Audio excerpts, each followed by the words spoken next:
Officially live. Go for it, Jim. Good afternoon. My name is Jim Kello. On behalf of myself, Dylan Lambert, Marshall Stahl, without whose help this show could not have been performed, we welcome you all. Thanks so much for participating in our first virtual New Tracks train show. Our show is breaking new ground for train shows, and we appreciate your participation. We are committed, all of us, to making this a successful event for you and something you will be glad that you are a part of. Thanks again so much for joining us today. Before we start, I've got just a few comments to make. We would appreciate it if everybody could stay muted during the manufacturer's presentation to cut down on background noise. Everyone can be unmuted during the general discussion and the question and answer period that we'll be doing later in the show. A video of the train show will be available on my Facebook page, Jim Kello, MMR, and in the New Tracks YouTube archives for 1 month. This will allow you to refresh your memory about a specific manufacturer or have a friend who missed the event see the show. And we hope that you'll definitely recommend to friends to take a look at it. If there aren't any questions, let's start the show. Our first manufacturer is Lambert Locomotive Works, owned by Dillard Lambert. While Dillard may be one of the newer narrow gauge designers in ON30, he's clearly one of the bright spots in the hobby these days. You don't have to take my word for it, but he is, in his own words, something of a narrow gauge madman. So let's take a look at the madness he's coming up with. Dylan? Thank you, Jim. Let's get that train show slideshow up, and we could all see that. Excellent. So, like Jim said, my name is Dylan Lambert. I am the owner of Lambert Locomotive Works.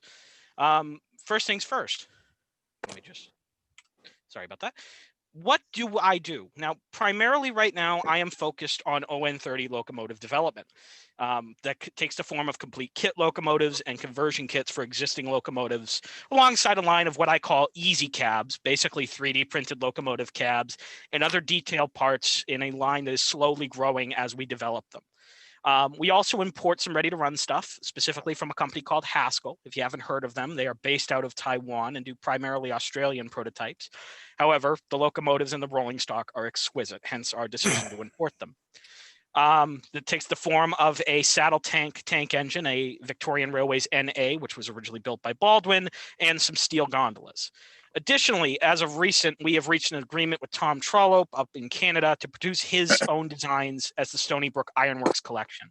And right now we are working on making the first item from that collection available. So I'm going to use this real briefly to just say what we're working on. The big thing we're working on right now is the Junkyard Dog, originally designed by Tom York. Pictured here on the screen is a prototype that was originally built by Aaron Loyette.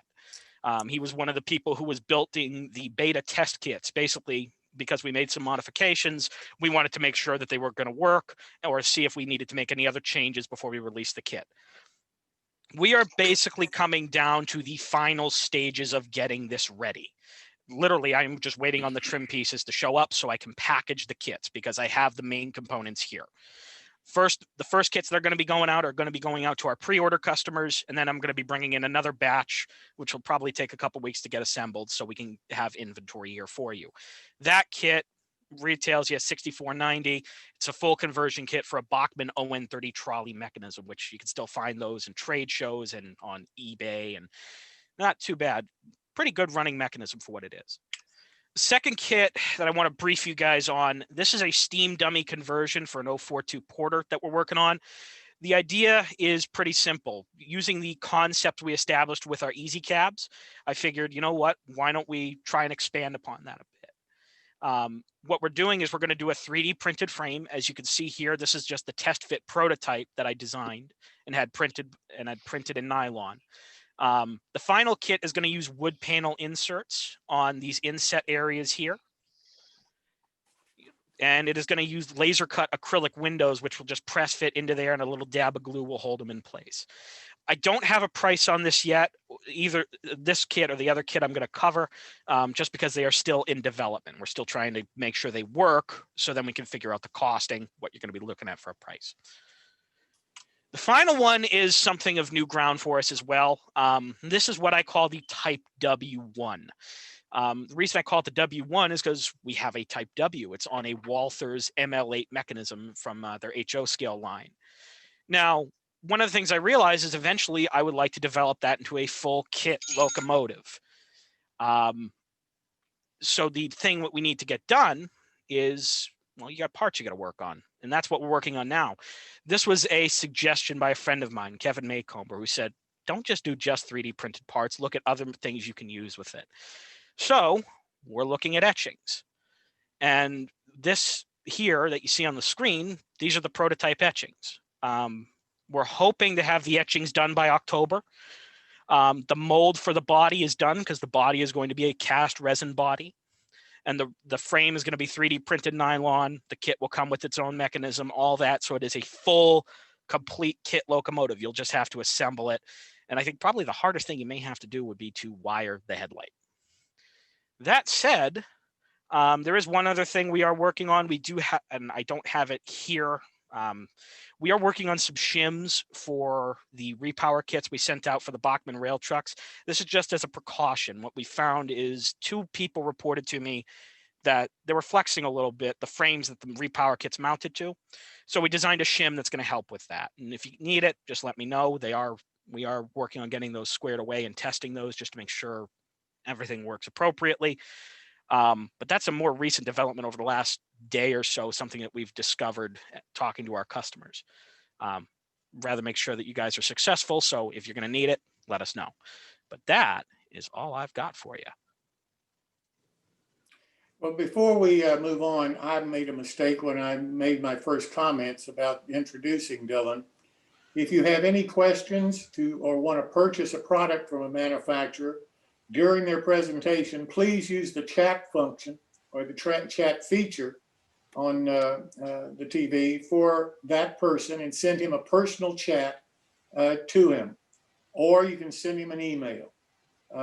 During the presentations of each manufacturer, you will see the company name, his name, and how to contact him during the time that I'm introducing him. So Dylan, I apologize for that, but you did an excellent job. Thank you so much. One more item, Jim. We're also pasting their information into the chat. So they keep an eye, they can copy and paste the information directly. Thank you. All right, next up is Jack from Ipswich Hobbies. Jack is originally from Massachusetts and currently resides in North Carolina. He started Ipswich Hobbies 3 years ago to produce Boston and Maine prototype line-side structures that had never been produced before or released by any other manufacturer. More recently, he has begun to bring to market line-side structures from several railroads in central North Carolina. Jack is active in the NMRA and the B&M Railroad Historical Society. Jack? Thank you very much, Jim. And start off with just a few general comments on each of the kits that I'll be introducing today. They are all laser cut basswood kits, and in common, they have scribed laser cut floors on each of them. So that any modeler who wishes to have either a removable roof or open freight doors or man doors, they'll have a nice detailed interior to work with. First up is a kit. My first kit is the Rockport Freight House. This is based upon the prototype that presently exists in Rockport, Massachusetts. This has some very unique features in that you see the double freight dock on the track side. It has some laser cut transom windows over each of the 5 freight doors. And I'll turn this slowly so you don't get dizzy. And you can see that under the auto loading ramp, there are laser cut brick piers. So this is a very unique and interesting model based upon as I said, the Rockport Freight House on the eastern route of the B&M. My second kit, incidentally, the Rockport Freight House, that's $115. in HO, and scale is $70. My second kit release is the Union Freight House. This is based upon the freight house that still exists. It's used as part of the Wakefield, New Hampshire Heritage Park. There's an operating model railroad that is inside of this building. The dock is long gone, but you can see that this laser cut basswood kit is quite simple, easy to build. It's good generic structure that would fit in just about anybody's layout, even though it was used on the Boston and Main line. They have 4 freight doors, and there are 2 Tichy windows, one at each end. And you can see the dock itself. It comes with some freight load details from various manufacturers. And this has resin cast piers, 39 of them come with a kit that were produced by Jim Murphy. And that kit, that's $65 in HO, $35 in N scale. We will probably early in 2021 produce that in O scale. Next up are 3 kits in what I call the Ipswich Line Side series. The small kit here obviously is the crossing shanty. The prototype for that exists at the Ipswich Historical Society grounds in Ipswich, Massachusetts. We had Rusty Stumps do a 3D casting of the B&M smoke jacks that you see in the crossing shanty roof. That same smoke jack was also used on the section house, which is the gray middle building.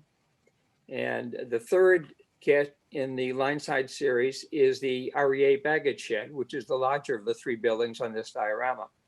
Each of these, of course, has scribe floors, laser cut windows, and obviously laser cut walls. The crossing shanty has been my best seller to date. We're closing in on close to 100 sales of those kits. The crossing shanty in HO, you get 2 in the package for $20. N scale, 2 in the package for $15. So they're certainly very affordable, and every layout can use crossing shanties and section houses.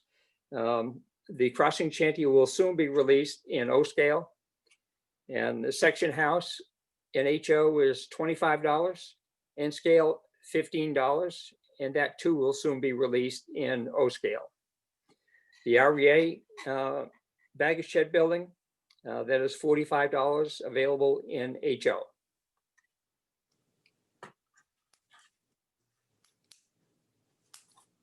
Getting into the first of my North Carolina-based prototype structures is the Golston Freight House.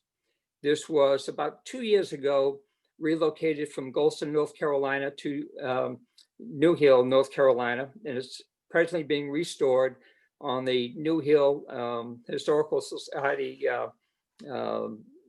grounds, the museum.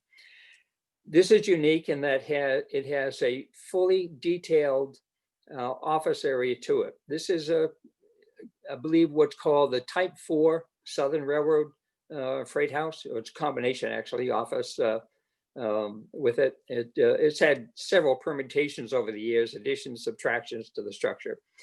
And has laser cut windows, as I mentioned, fully detailed interior detail. It really calls for having a lighting so you can fully appreciate the interior.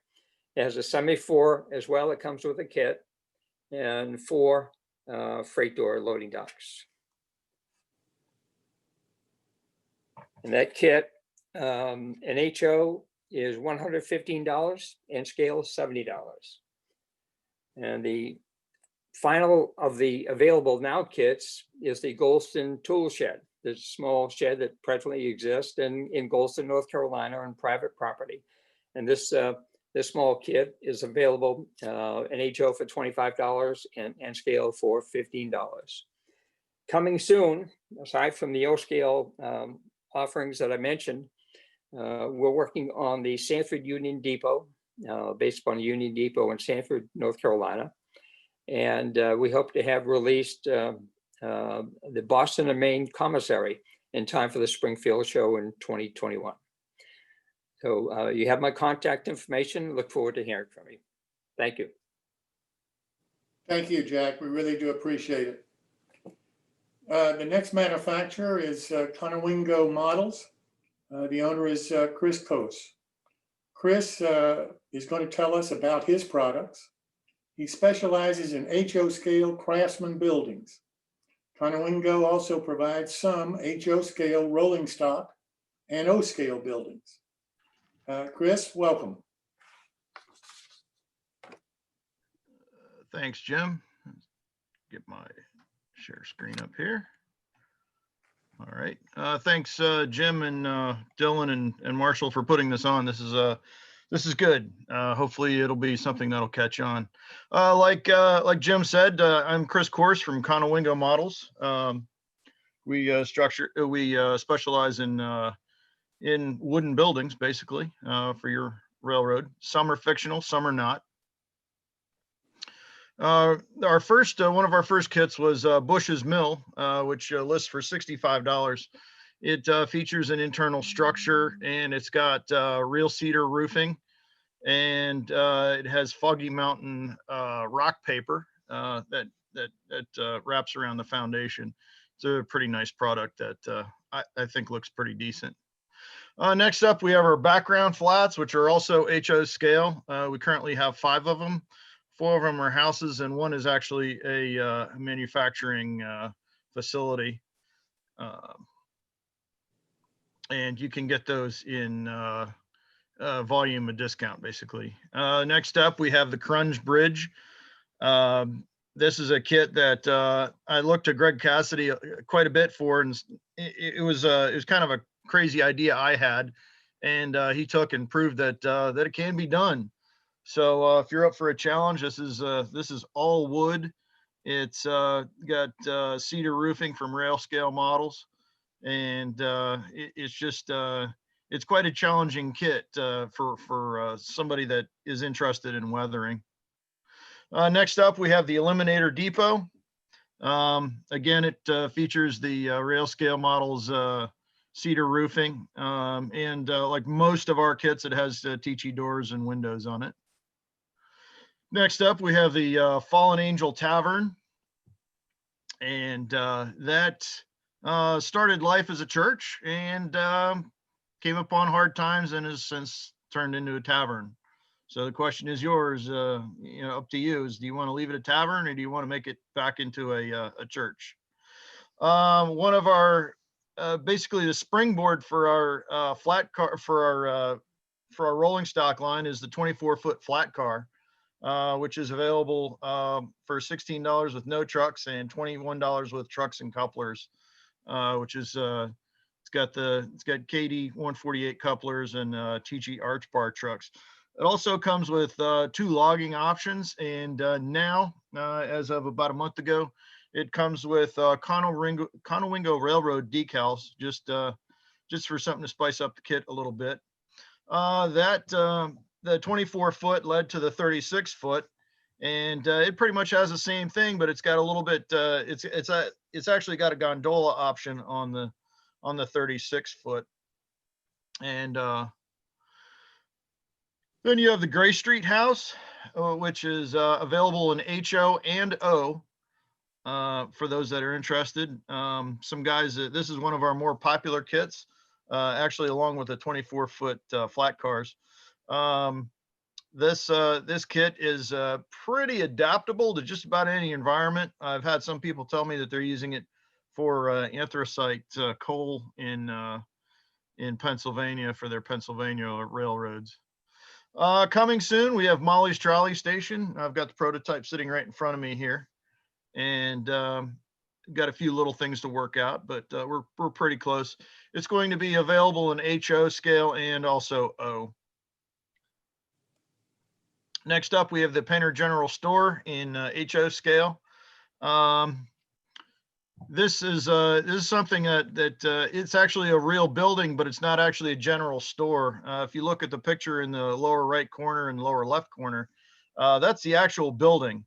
And while while Greg was doing the building of his version, I just happened to pass by the real one on vacation, and I sent him photos, and I swear by the end of the day it was done as the real building was. So that's an option too. Next up, we have the 10-foot water wheel, which is available in HO scale, and this is designed to be basically. It was suggested that I take the water wheel off of Bush's Mill and offer it in something else, because there's a lot of different adaptations that you could put to this kit. So you could add a water wheel to just about any building you wanted. Next up, we have the 10th Avenue house. List on that is $25. And it actually started out life as that little shed you see kind of in the middle on the left there. And it eventually evolved. What you'll end up getting is the cream and yellow colored building in the upper right corner.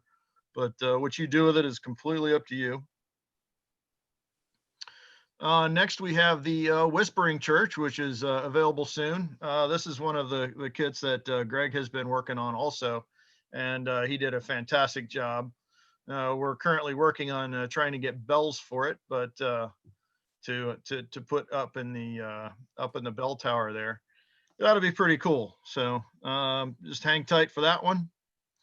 And of course, we have miscellaneous items such as T-shirts, locomotives, kits that I've found and had stashed away and went, I'll never be able to get to this.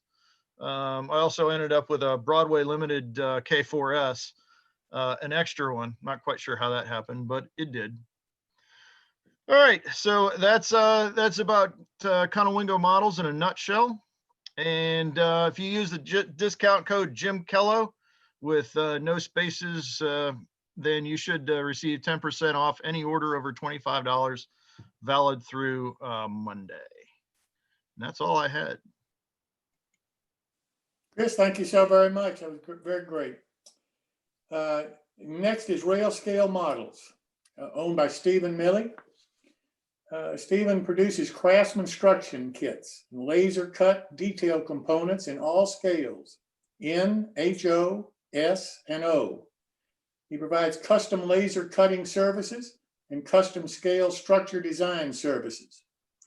He is also the new home for Rusty Stump Scale Model product line and Railway Design Associates product line. Stephen, welcome. Hey, everybody. Go ahead and share my screen.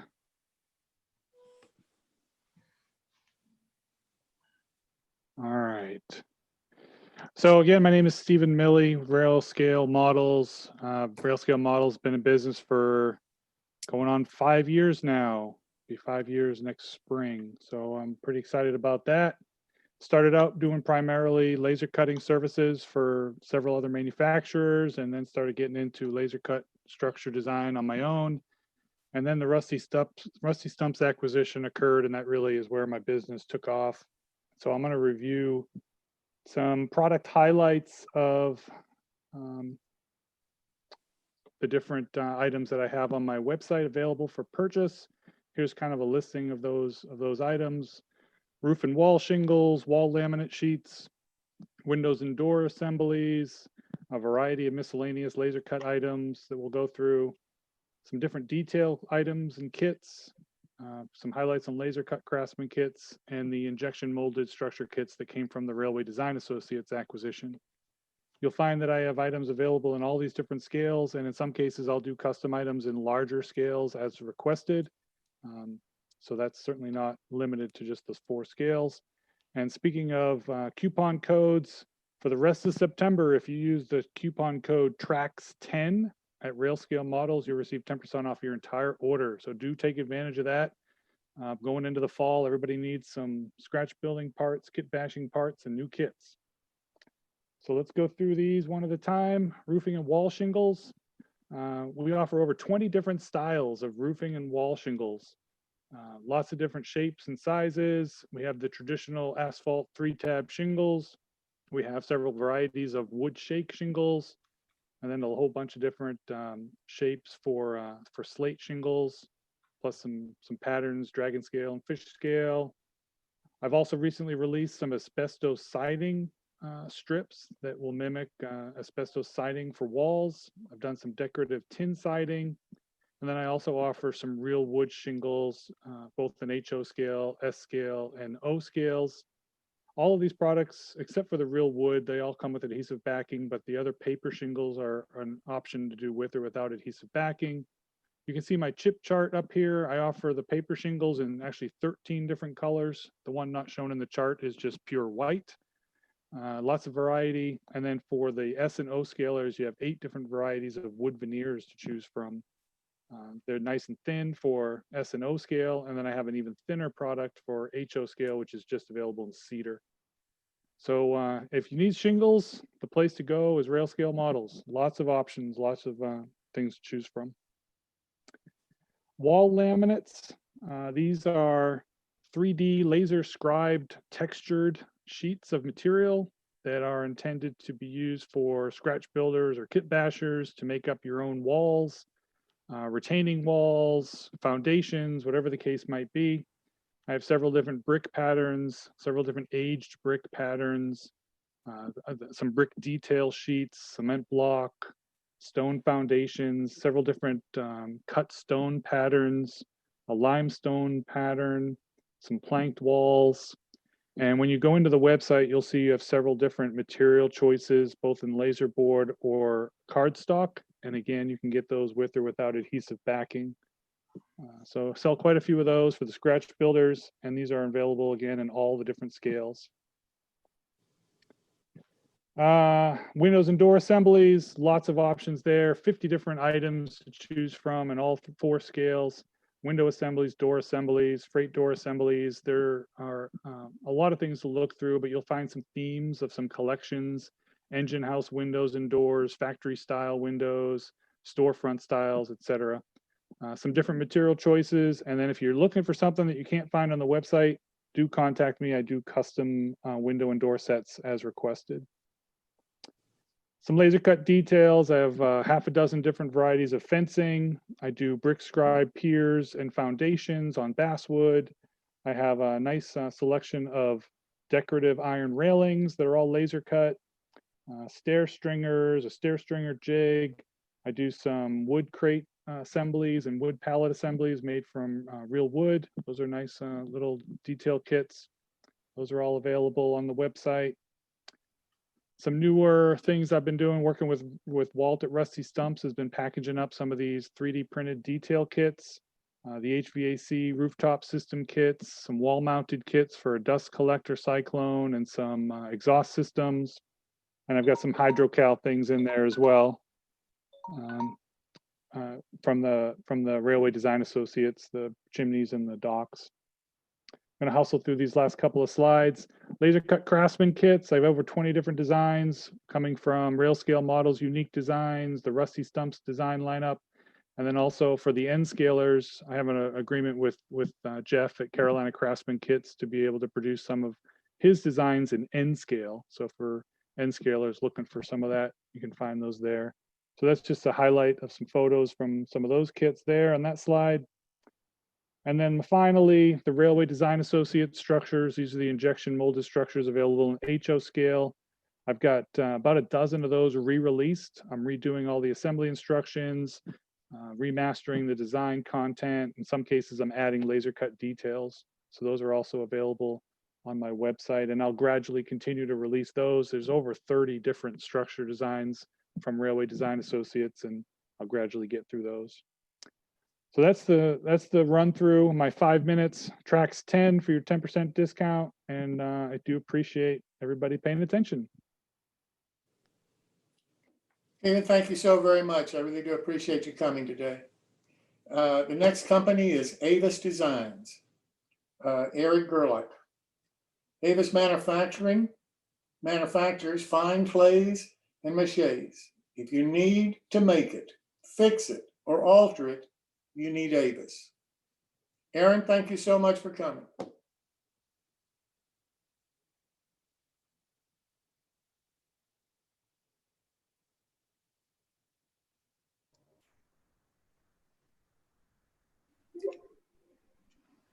Uh,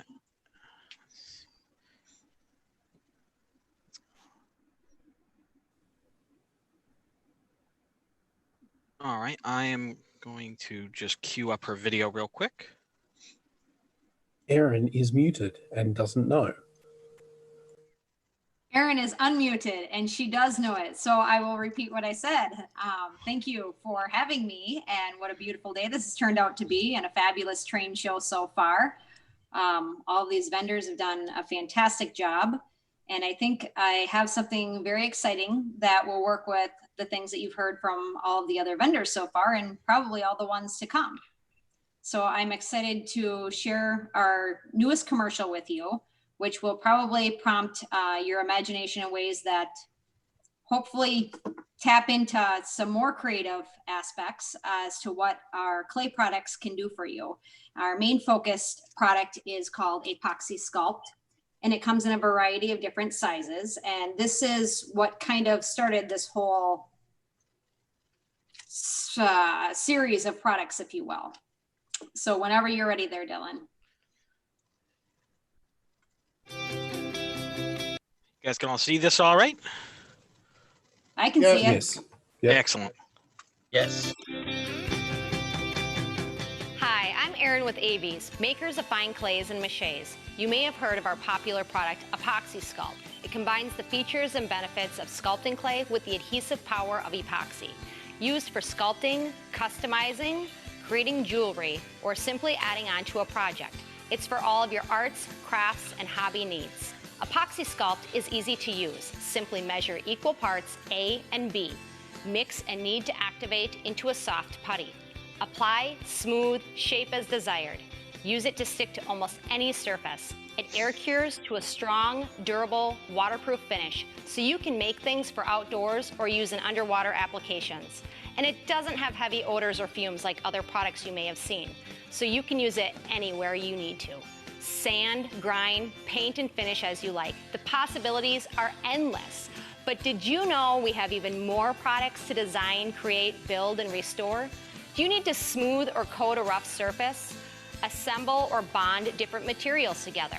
Fill a crack, plug a leak, fabricate a missing part, construct a large prop, or even a piñata? How about kids' classes and camps that don't have access to an oven or kiln? If you need to make, fix, or alter it, we have just the right product for you. Our website is jam-packed with pictures and videos. Learn more at avstudio.com. Follow us on Instagram and Facebook for the latest ideas on how you can use AV's products and let your imagination soar. All right, Erin, it is all back to you. All back to me. Well, thank you, Dylan. That was great. So what we offer is a medium that will work with all of these awesome kits that you guys already create and that you already have, and give you a way to customize them in a very easy way. This can work with anything that has been 3D printed. It can work with any material just about, as long as it's not a flexible material, it will adhere to it very well. It can be textured and shaped any way you desire. So a couple of things, Epoxy Sculpt, again, our main seller, comes in all of these colors here. You can mix and match them to make any color your heart desires, or of course, like you guys already know, you like to paint things, so you can definitely paint over top of it. When you're texturing, you can texture. I'm going to try here. Sorry if I'm working with this. So I just textured a brick wall. Here I've got a cobblestone pattern. This is all on clay. Here is a wood grain pattern that I actually cast it off of a tree and put onto Epoxy Sculpt here. And here is just like a pressed rock mold. I believe this is a Woodland Scenics rock mold. You could do anything from making your own armatures and wire. Okay, and you can take the clay, and we can mix some clay up here. I have some gloves here somewhere. So you wear gloves, you're gonna mix A and B together, just like in the video that we just showed. And I'm gonna use 2 different colors so you can see how easy this is to mix together. You wanna create friction. Friction creates the chemical-like cure, which is what's going to allow the product to air harden. This stuff is rock hard when it sets up. It's very easy to grind it, smooth it, sand it, and it's very forgiving. If you want to alter what you've already made, it adheres to itself in any stage of setup. So that means you can always build more bricks onto that wall that I just showed you at any time, 2 years down the line if you want, in fact. So typically you mix this for close to 2 minutes. Again, creating heat, friction, kneading it, wearing gloves. Or I'm not going to bore you with that because you want me to move on with something else. So I have a pile already mixed and ready to go here. Typically I would change my gloves out before I do this, but I'm going to risk it here today. So I just have this tree armature that I made while watching these other videos because they're pretty fast to make, right? So you can texture. We're just going to put this on here really fast. And then I have a simple texture mold here. And I like to use, just go to your kitchen cabinet and find some oil of some sort. Give a little spritz. This happens to be coconut oil if anybody wants to specifically know that. And you can, I'm just going to press and pull, and that's how easy it is to make any kind of pattern in here. And I just mixed this up. So this is going to hold its shape really, really well. And you can continue to use a sculpting tool if you would like, and, you know, score it, carve it, shape it, build onto it any way that you want. You can add other things to it. In other industries, we call it embellishing, but this would be kind of like an add-on for you guys. You could add some flock onto here. You could add anything to jazz it up a little bit more if you want. And again, you can paint it. The same principle applies when we are looking at like a cobblestone texture. And I don't know if you'll be able to see this as well, but again, this is just a press mold, rubber stamp. I don't know what you guys like to call them, but so again, just a little spritz, and you could use water instead. I like to move it around. I tell people coconut oil because it appears that this type of an oil absorbs into the clay more. So you won't have an oily finish with like a lot of things. So I'm going to tip this down and see if you can see what I'm doing here. I don't know if you can see that. Okay, you can't see it, but I'll press it in here and then I'll move the camera. Let me see if I can switch this. There we go. Did that work? Okay, so, and now I'm just gonna peel it off. And that's how easy to make any shape, any cobblestone type texture would be. So those are the epoxy type products for texturing. Another really neat thing that you might be interested in doing is customizing figures. You know, if you want to take the arms off and adjust the arms, and you can, you know, reset them. I just reset them really quick using like a super glue, and this happens to be my daughter's Schluck figure.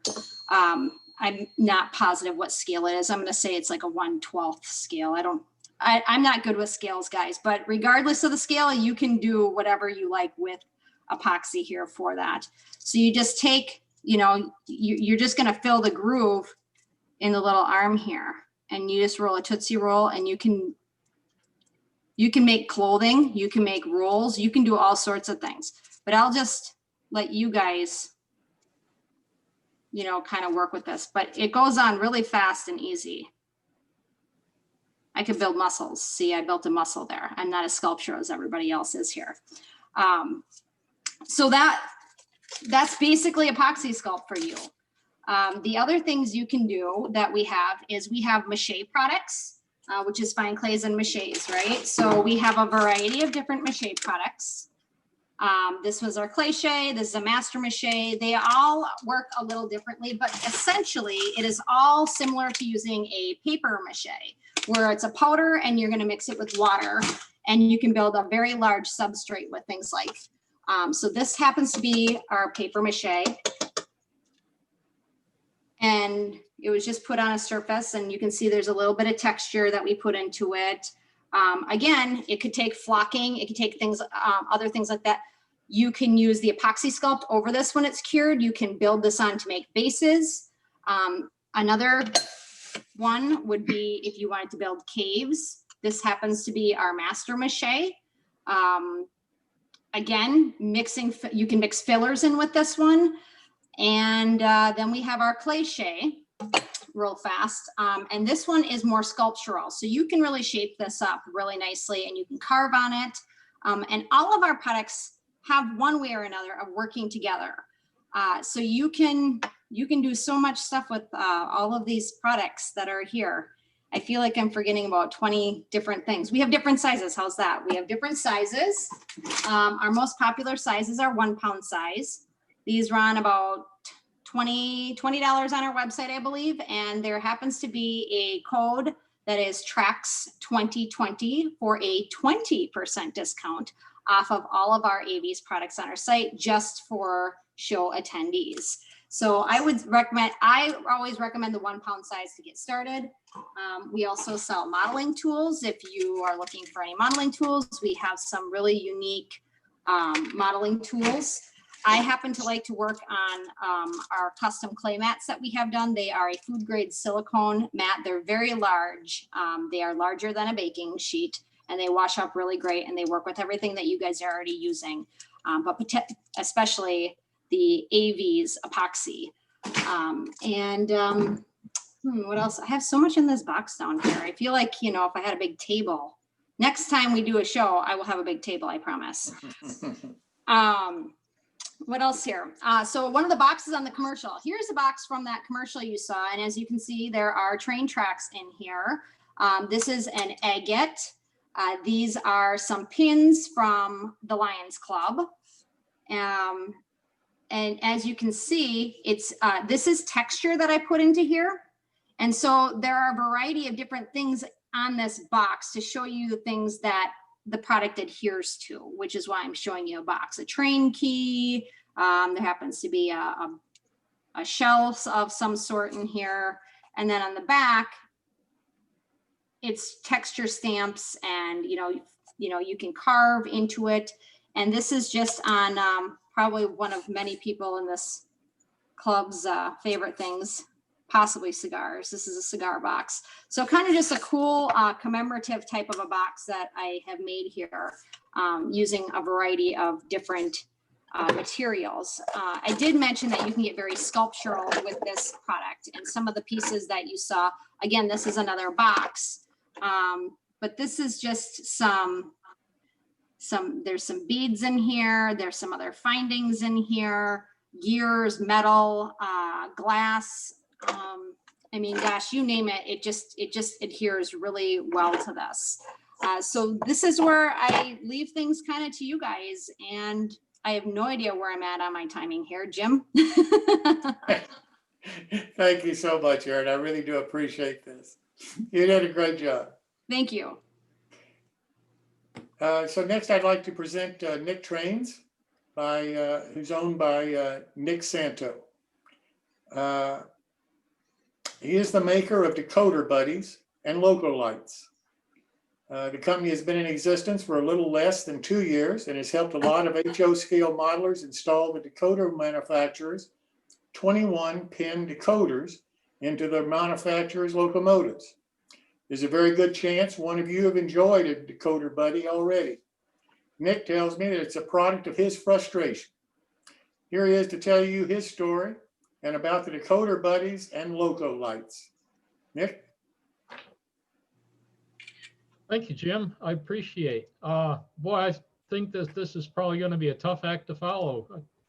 Erin is superb. Thank you. I think I'll probably end up at her store shortly.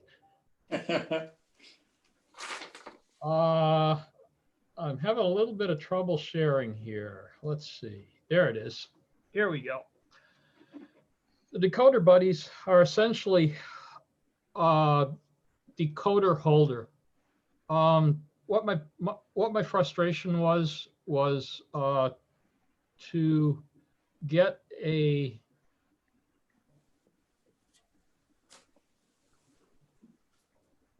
holder and for a decoder, and also a way to get lights into locomotives. Ditch lights were my initial thought of needing lights. I had QSI decoders, and they all had JST connectors, the little plastic connectors that fit in, and that just didn't. There were no options for extra lighting in like locomotives. So the first decoder buddy looked like this. After I went through a few iterations and a little bit of prototype, this is the original decoder buddy. Right here, you have a spot for 21 pin decoder. And this one happened to have 8 outputs because at that time, all the manufacturers' maximum number of outputs came to 8. Eventually, Locksound came to 12 pin V5 decoder. So I called this the Decoder Buddy V5. And then people with smaller locomotives, either diesel or steam, came after me and said, why can't you make something smaller? And I said, well, I can make something smaller. So if you put a 21 pin decoder in the Decoder Buddy Mini, then the end of the decoder comes to here, and all your pads are available for lighting right on that board. If you want to set the Decoder Buddy on a track, or set the locomotive on a track and test your sound and your lights, you can do that on a sound and movement. You can do that on a programming track.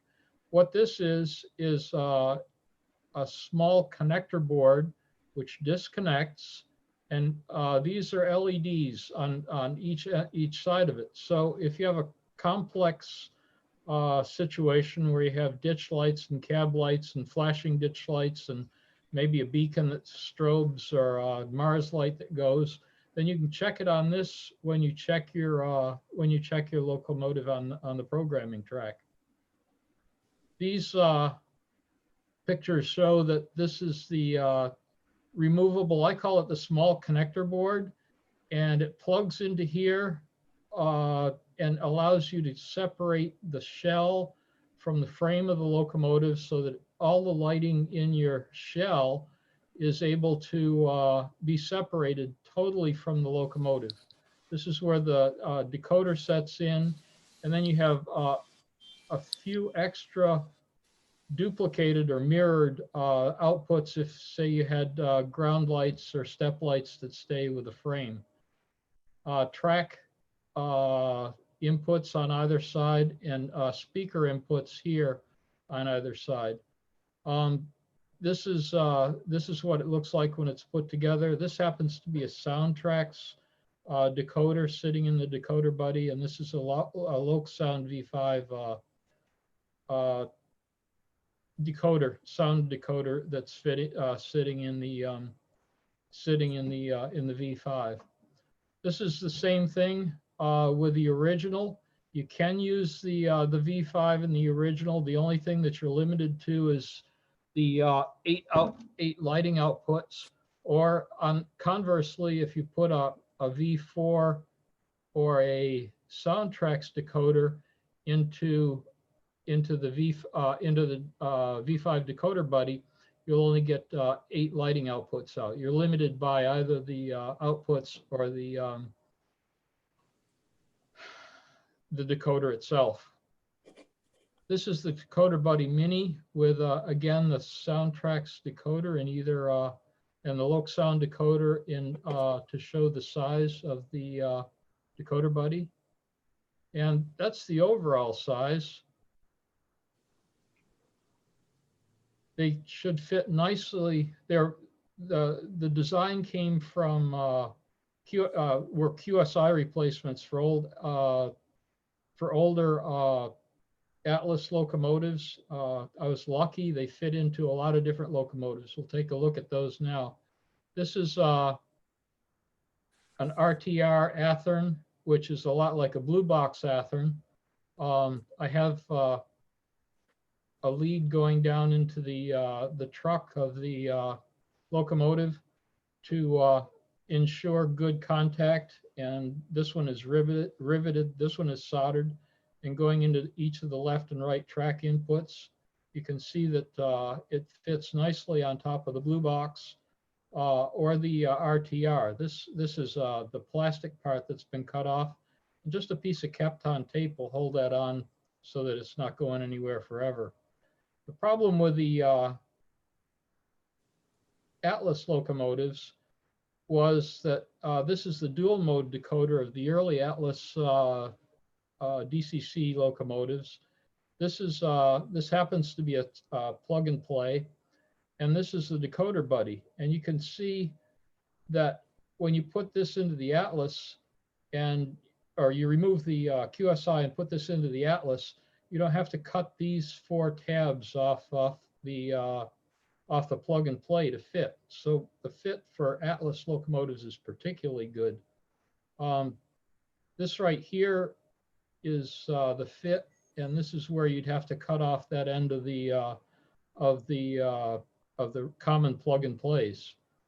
JT Burke is going to be here in a minute. He's going to smile when I show him when I show one of his speakers off in this QSI replacement. This is a top view of the same. You can see the 2 speaker leads coming in on this side, the track and track leads here.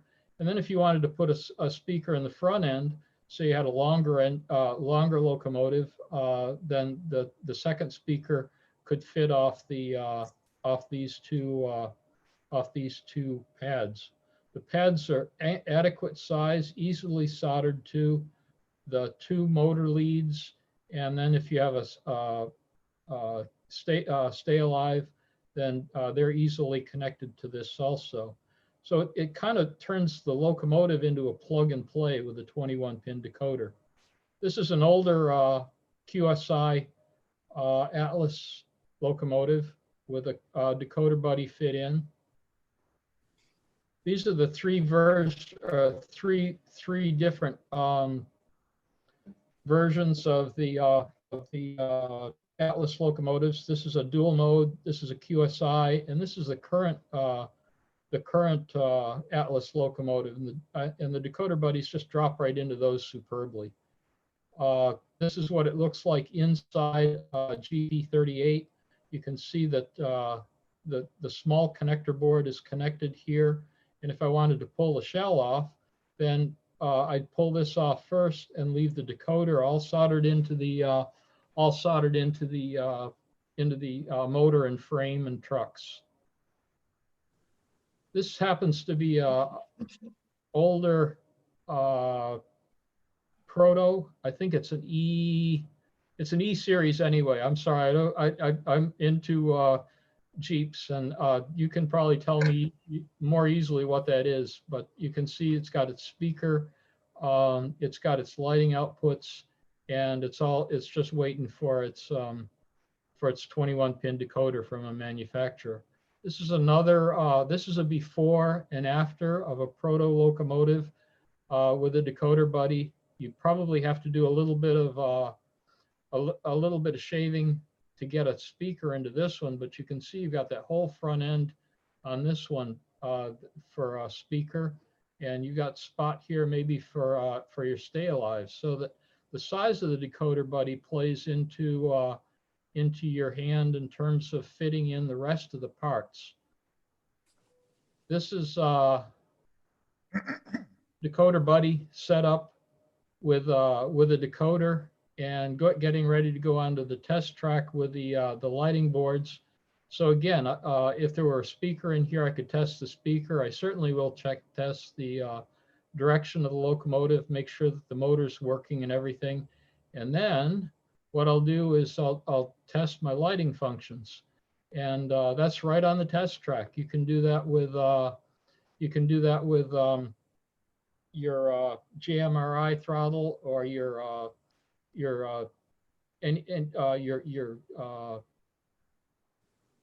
NC throttle or any other throttles that you have. It's just a matter of testing lights. It's a little bit closer view of the same. The nice thing that I'm showing here that I appreciated for myself was I connected all the red wires up to this small connector board. And the white is the positive lead from the Duracell over here.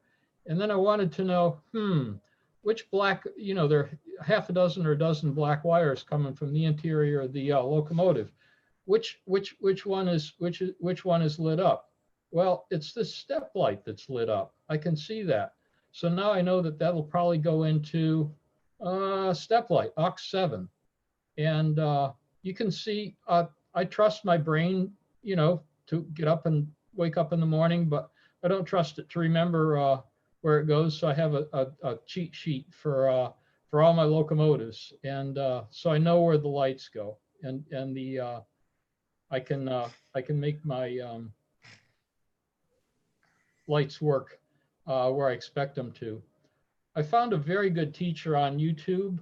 Larry Linger for solo contracting is just absolutely excellent. Let me pat him on the back here and send you to him to watch some videos.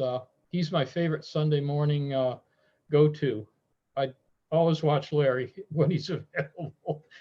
I can also help you if you want at any time with an installation. If you're having trouble with lights, if you're having trouble with maybe your motor isn't working. The Decoder Buddies have been very, very, very, very good. I've had a few come back, very few have given me troubles, and expect a new one out the next day if you, the next business day, if you have trouble with one. Now that you got your Decoder Buddies in, what are you going to do with them? Well, you can light up your headlights, you can put on ditch lights, but I wanted a little bit more. I have run real locomotives, although I don't think I knew about step lights and ground lights then. Right here you have a ground light, and I like that better than just putting an old LED on the bottom of that and having it shine. This is a working ground light, and this is a working step light, so that when you light it up at night, you've got actually working fixtures. That's an idea of what I've been doing. This is 40 gauge magnet wire, and these are 0201 LEDs. I'm gonna have to talk to Evan about this later after the show. Maybe I can get him interested in a couple of mine. His are great. One thing I should say is that his come with resistors, and my Decoder Buddies come with resistors. So if you want to get to me directly, I can match you up with a Decoder Buddy that'll work nicely with Evan's LEDs with resistors. This is the fixture. This is the LED that I've soldered up. One of the 40 gauge wires goes through there easily. Look, oh look, two of them go through there very easily. Just right about now, I'm about ready to put on a little bit of cyanoacrylate that'll hold it and also insulate that LED when it gets pulled down into the fixture. And that's what it looks like when it's in the fixture, ready to paint. That's a top view of the LED in the fixture. And that's the fixture. It takes 2 coats of black paint to cover that nicely. It the first coat doesn't pick off very nicely. The difference between the fixtures are, this is what I'd call a ground light, and you can order them if you touch bases with me. I can make it so that this part's gone and you can mount it flush. We can take this part off and we can mount it to an 0402 resistor that looks essentially like this, and it'll mount flat onto the bottom of your locomotive. And if you cut it off here, then and the wires come right out here, it makes it a nice fit to go into the step lights. There's enough room for that. It fits in nicely. And what I found is that this magnet wire, only having 2 hands, I don't have enough hands to make that work. But the magnet wire will put the fixture about where you want it to be. You put a little bit of cyanoacrylate where it wants to be, and then you've got a free hand to either go in with a pair of tweezers or whatever, and set this into the puddle of cyanoacrylate, and that works very nicely.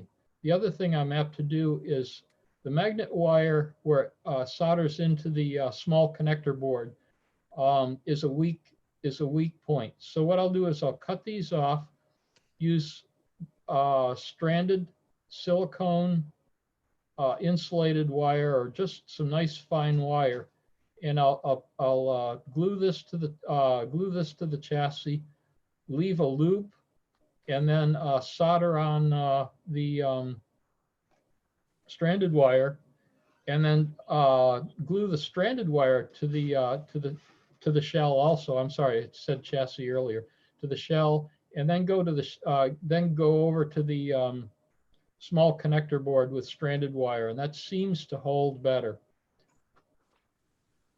This is what it looks like if you were to drill a number 69 or 70, somewhere in there, hole in the bottom of your locomotive. Then that little nipple at the end will fit in nicely, and the wires will go up through that hole nicely, through your chassis or through your shell to wherever you need to go to find electricity.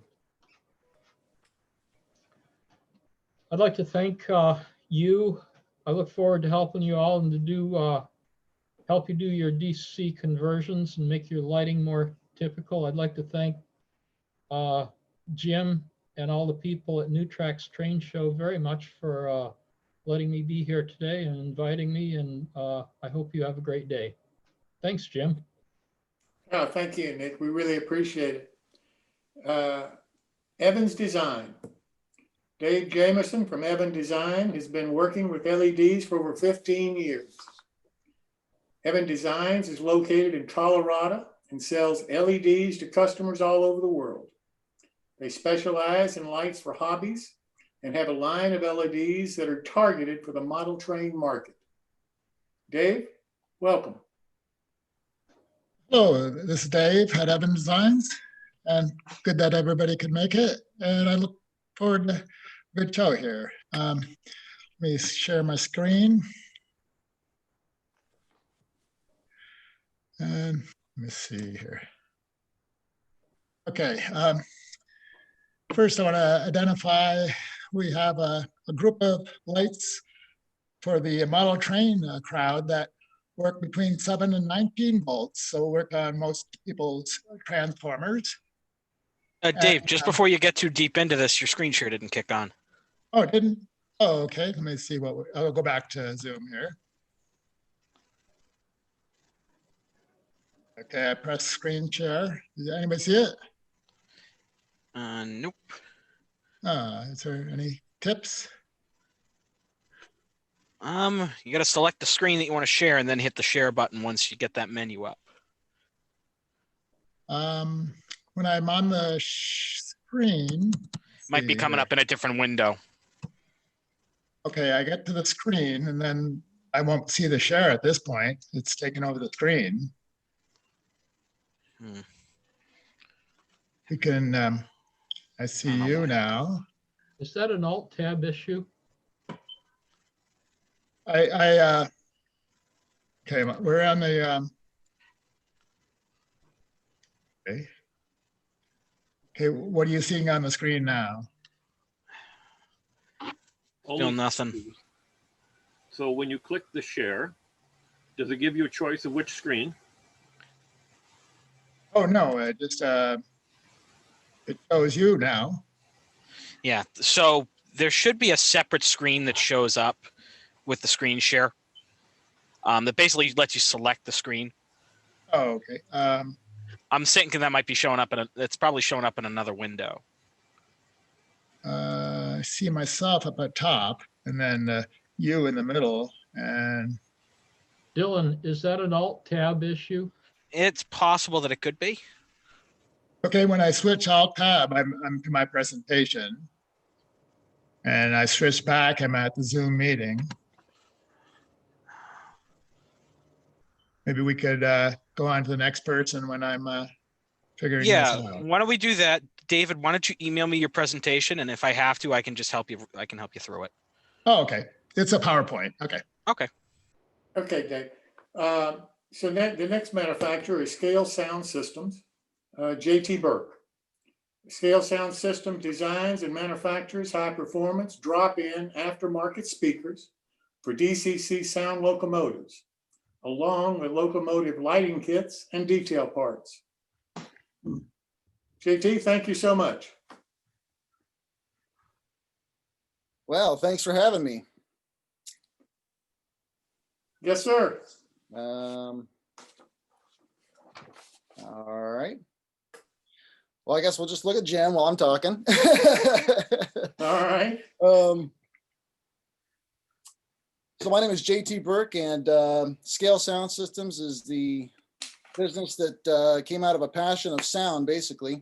I make speakers for model train locomotives, DCC sound, and the thing that separates me, I suppose, from most other DCC sound manufacturers is that I am a professional audio engineer of over 25 years. I've done system design and integration work all over the world, from studios to installed live touring applications. I'm an audio engineer mixer, systems tech, everything audio I've done professionally as my job. My hobby, of course, is model trains. So as I became more interested in DCC sound, basically once the decoder technology got to the point where the sound files were good enough, in my opinion, I realized quickly that there weren't any speakers that I was very satisfied with. I tried all the cell phone speakers and everything that people were manufacturing, and I thought, well, I'm going to use my expertise. So and see if I can come up with anything better. I spent about 3 years in research and development, off and on, in between tour and studio schedules and that kind of thing. I've tested every speaker that a competitor makes. I've tested every iPhone and cell phone speaker that's out, hundreds and hundreds of speakers, hundreds of hours of R&D, determining things like enclosure design and how the enclosure impacts the performance and all that kind of thing, which is very significantly. So after about 3 years of going through this, I was doing installs for people locally, and they were just encouraging me more and more to make this available. So in May of 2018, I launched Scale Sound Systems to the world, and with a website, and it has really taken off from there. I really did not know if people were going to get it or like it, and sure, there are certainly people who are still happy with their iPhone speakers, and there are people who are happy with the speakers they use from other manufacturers, and that's all good and well. I will never tell anybody that the decisions that they make is wrong. It's personal preference and opinion and that kind of thing. I just knew for me personally, I was looking for something, I don't want to say better necessarily, but different, even though technically on a technical and scientific level, it is better, but,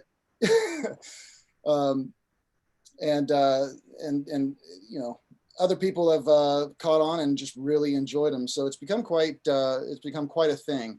So what I would like to do, I suppose now, is I'm going to share, and we're going to go into, does everybody see that? Yes. Yep, I see it. Okay, great. So I've got a Facebook page here.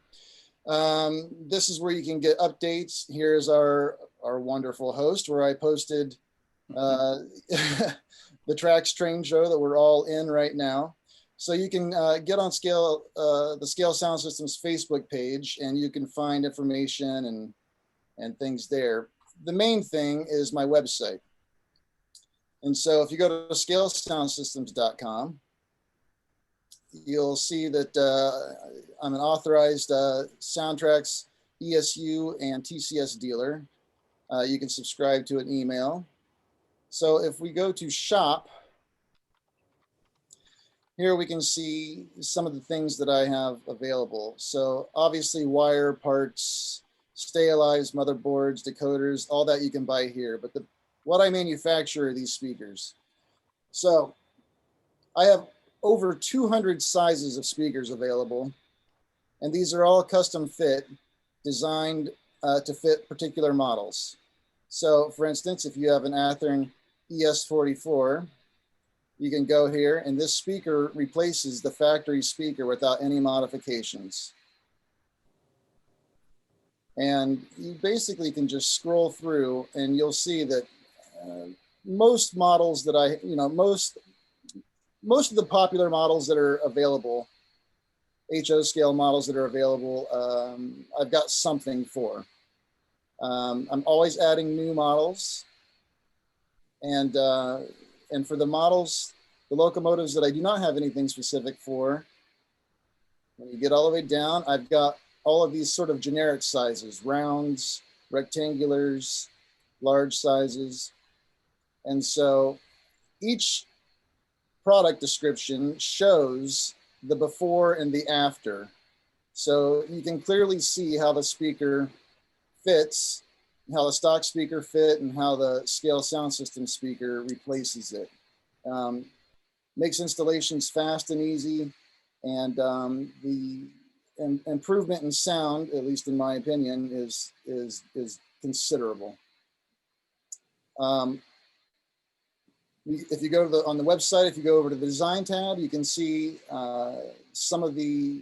some brief photos. This is early photos of me analyzing different drivers and this kind of thing. I do, indeed, I do controlled measurements of all of the sound systems using both DATs and acoustic measurements with calibrated microphones. I do own a recording studio with a full suite of measurement and analysis hardware and software. You can see things, graphs that are demonstrating the differences between, the stock speaker and my speakers. Let's see how to get out of that. The Zoom page, there we go. If you are really interested in how some of the science behind speaker design, on this design tab here, you can go here and there's a white paper, a technical paper. It's an 18-page paper that I wrote a couple of years ago. It was published officially in August. So if you're really interested in speaker design, this covers a lot of aspects of speaker design. It debunks a lot of the myths that go around the model railroad community about how to make a speaker sound better. This was, if you're really interested in this kind of thing, this is a good read. If you're not interested in it and you're having trouble sleeping, you can read this. Maybe it'll probably put you to sleep within 30 seconds. And this was actually one of our attendees. Prof was the guy that helped me proofread this. He's very good with the words. I've got the smarts, not so much the words. And so that's a good resource for people. When you go to the installations tab, it talks about the installation services that I offer, shows a few example photos, only a few. I do over 150 installs a year, so I've got lots of install photos. There's a simple little FAQ. The guides tab is an excellent resource. It can show you how to assemble things. It can work with some of my products. Let's see here. The videos tab, and this is a big one right here. So when you go to the videos tab, it's going to take you to my YouTube site. And on this YouTube site, I have well over 100 videos that are doing before and after recordings of the stock speaker versus the scale sound system speaker. And then there's also even videos not relevant to my speakers in particular. There are videos comparing the sound file types with Loke Sound or soundtracks or that kind of thing. There's a how-to video, and I'm going to be adding some additional videos in the future. I'm also working with Larry Linger on his videos. He's going to start using more of my speakers in his videos. The important thing to understand with the videos is you need to listen to them on with speakers that good headphones or good outboard computer speakers. If you're using the speaker on your phone or your tablet or the built-in speakers in your laptop or computer or whatever, you're not going to hear all of the differences. The way that I explain it to people is if you want to hear a speaker that sounds better than a cell phone speaker, you need to listen to the recording on something other than a cell phone speaker. So definitely make sure you've got good speakers that have good bass and that kind of thing when you're watching the videos. That way you can get the entire scope of the sound. There's a little about me page here. It shows some of the, this was when I was on tour with Barry Manilow. I think that was O2 Arena in London, actually. I love ice cream. I do modeling of various types. I've got a layout, a switching layout that I built, some resin freight car modeling, some diesel modeling. I use a lot of the products from manufacturers that are part of this show. And I've got some links here to some other pages about me. And then there's the contact information. And yeah, so let's see here. And then going back to Nick, if you go to Nick's website, which he did not take you to his website, but I'm going to take you to his website. Nick's Trains Decoder Buddy. I was one of his early adopters, one of his earlier dealers. I sell a lot of these and I use a lot of them. And so I shared with him samples. And so these are just a few examples of how both my speaker and a decoder buddy would work in various locomotives. That's, this is a Broadway Limited where the Paragon was removed and the decoder buddy screws right in and my speaker drops right on and you can put a little Keep Alive there. This is an MTH locomotive where the DCS decoder was taken out. Decoder buddy, my speaker, any kind of decoder brand of your choice will pop right on there. Older QSI frames, as Nick pointed out. This is a Stuart Bowser VO1000. So this right here shows, again, how my speaker fits into a lot of different locomotives and also how the decoder buddy fits in. And it makes installations fast and easy. So one other thing that I make other than speakers is lighting products. And so I have developed a line of conversion kits mainly for Athearn locomotives to get rid of the bulbs. And I have a video showing how to use these. What I like about these versus the other methods out there is they're preformed. They have a convex lens shape to them. They look very good in the model when they're unlit. I used to have photos on this page showing before and after, and I must not have updated it, so I need to add those again.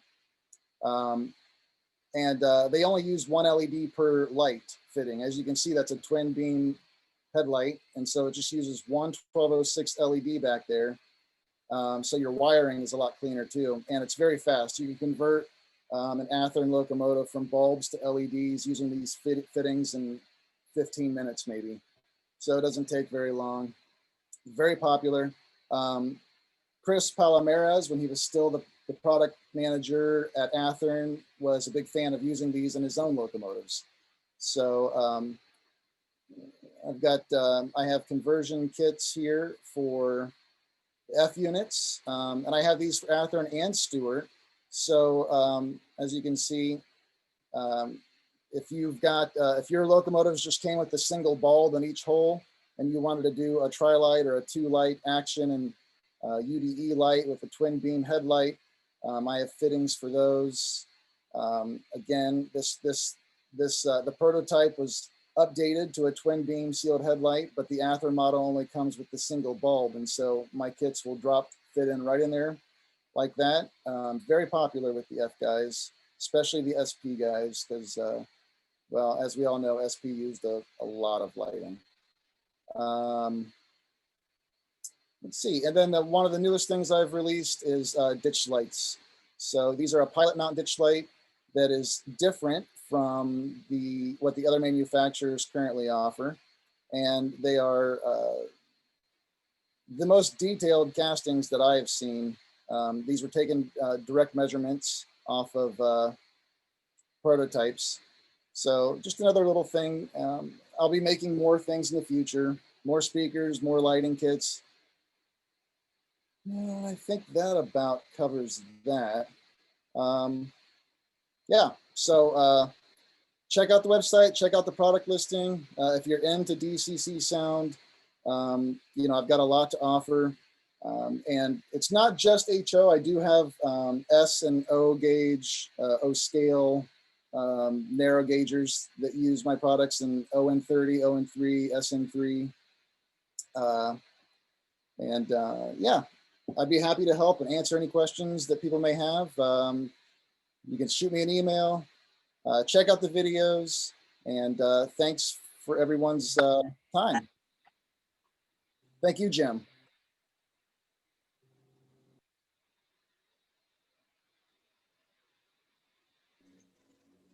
Jim, you're muted. Oh, hold on, let me fix that.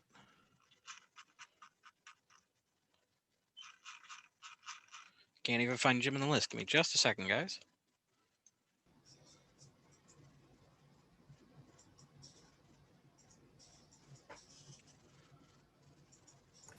Jim should be able to unmute himself if he clicks at the bottom of his screen. There we go. You're back on, Jim. Okay, next we have Monster Model Works, owned by Jimmy Simmons. His all basswood, 3D engraved brick and stone products. He offers structure kits, scratch building material, and more. Jimmy, it's all yours. I appreciate it, Jim. Thanks for everyone's time today. This is a great way to have a show in today's crazy world. Get my screen sharing here real quick.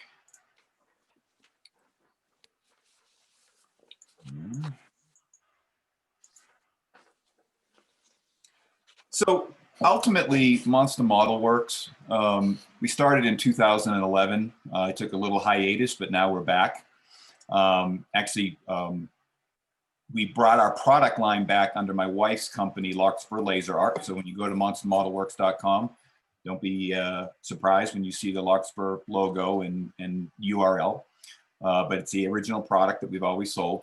Everything we do is on basswood or it's on different thicknesses of laser board. So you can see two examples of our brick.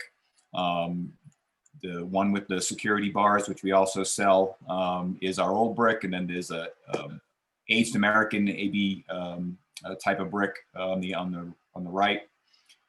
Everything what we do is, it's not just laser etched, it's 3D engraved by the laser. So we take actual photographs of brick, stone, concrete block, you know, cracked concrete roads. Anything we do comes from an actual picture of the product in real life. And through a special program, we get a 3D texture map of the image, and then the laser interprets every nook and cranny that's a part of that stone. All of our, we have kits as well as scratch building material. So you can buy sheets of different types of brick, corner pieces, lentils. We have cornice kits, things like that. We sell foundation kits. Here's a concrete block foundation kit, which you actually size, you cut it to size to fit whatever structure you're putting them under. Just makes it real neat to just sit wooden buildings on. We do things like tie plates. These are actual O scale tie plates in 4 and 8 hole, but we also sell them in HO scale. They make terrific track clutter, as well as different size rail will fit into different options that we have. If you're actually going to use them to model track, they come out really well. Here's an example of one of our cornice kits. This is actually 4 layers of basswood layered on top of each other to give that 3D relief on top of one of our brick sheets. So it's really nice to have the ability to scratch build almost any type of building you want. Road materials. So what's really neat about our road materials, this is our cobblestone here, and you can see that it's all interlocking. So you can see the seam going right up here, but after it's installed and painted, the seam completely disappears. We can see this seam here. As we get into it, completely disappears. And here's a better photo of that same cobblestone in better lighting and in finish. So the realistic aspect of it's great. We sell in all scales.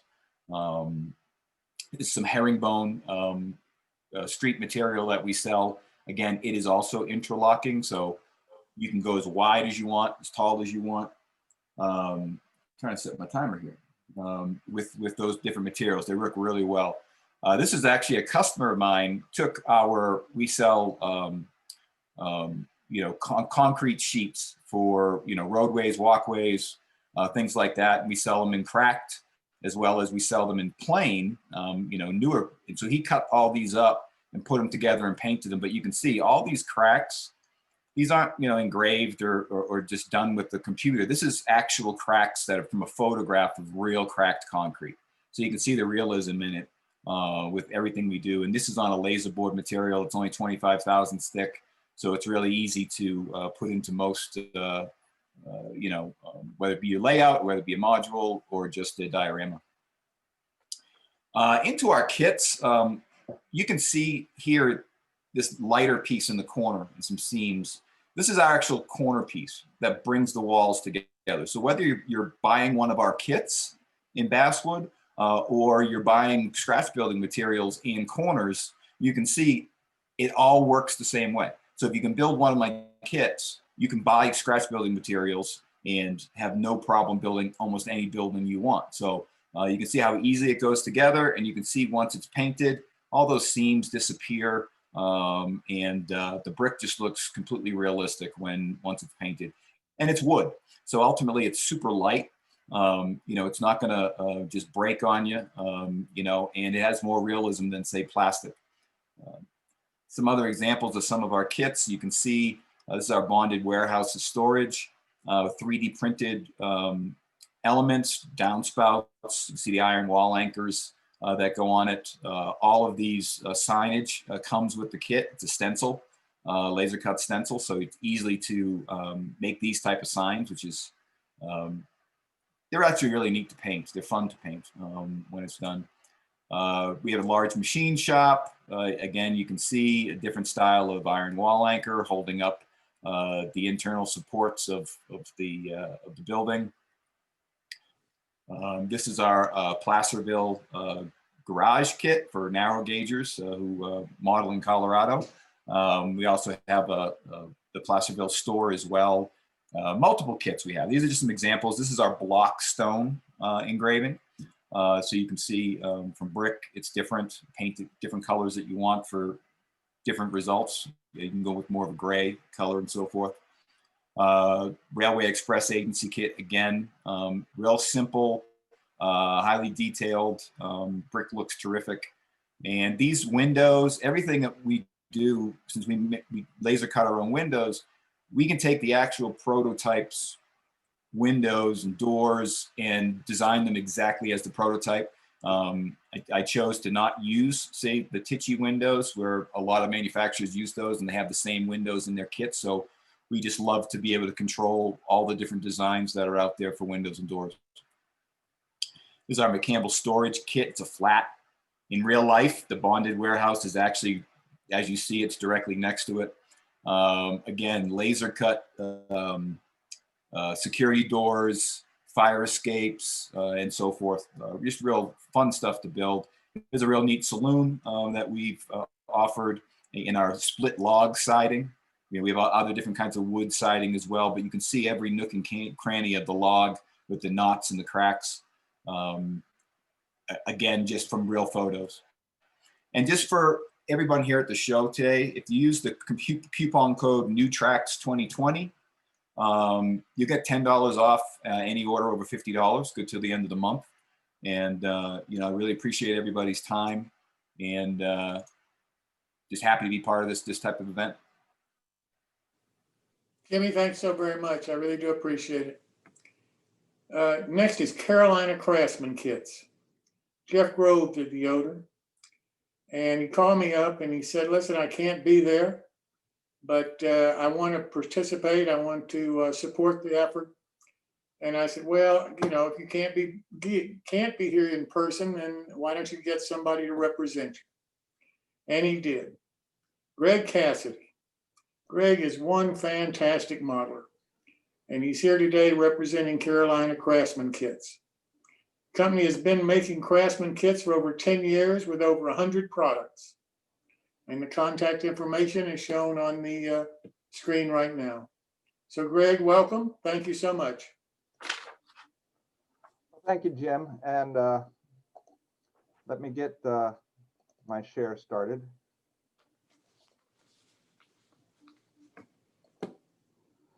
I'll be presenting Carolina Craftsman Kits today. They can be contacted at carolinacraftsmankits.com.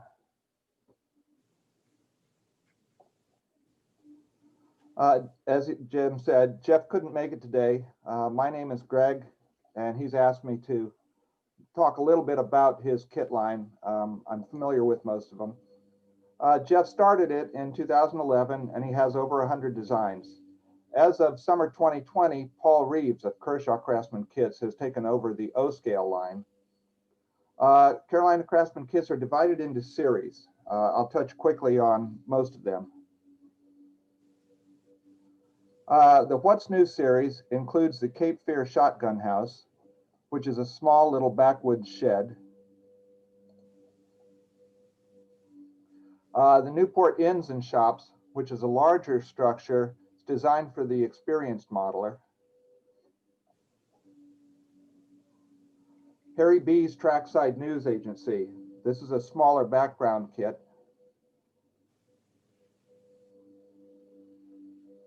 And the Burgaw Grocery Company. This is based in Burgaw, North Carolina.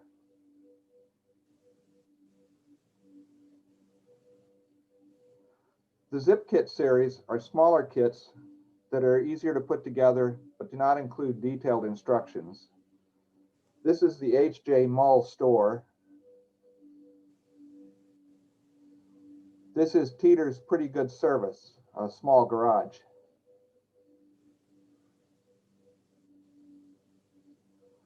The limited edition series is larger structures.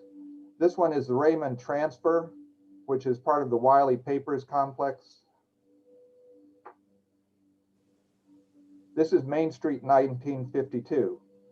It includes a number of kits that have been previously Reist packaged together. This is the complex at Wiley's and Son. It's a large 3-building kit.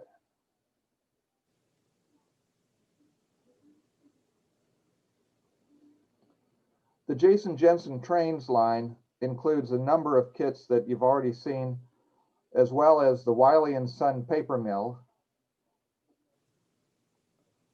Eagle Landing, which is a large waterfront complex,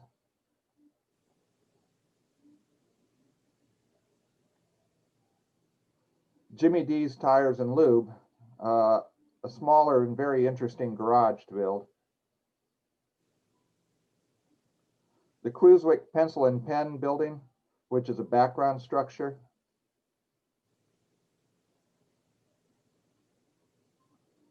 and a variety of small work and pleasure boats.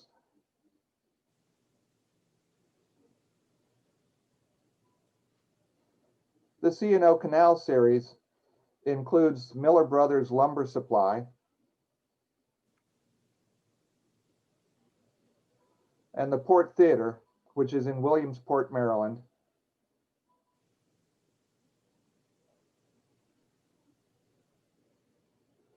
The Wilmington, North Carolina series has the Blue and Gray Dixie Diner,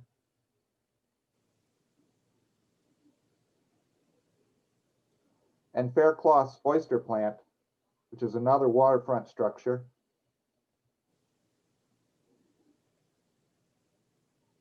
The Hagerstown, Maryland series includes the Conococheague Coal and Ice. This is a very popular kit. And also Harsh's Meat Market.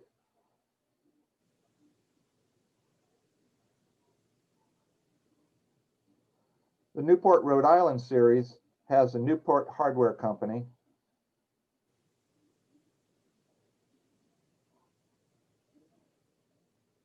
The Thames Street Shops, which is another popular kit of Jeff's.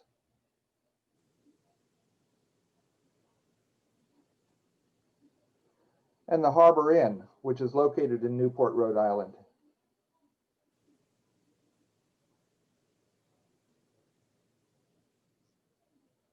And the Western Maryland Railway series includes the passenger station in Elkins, West Virginia,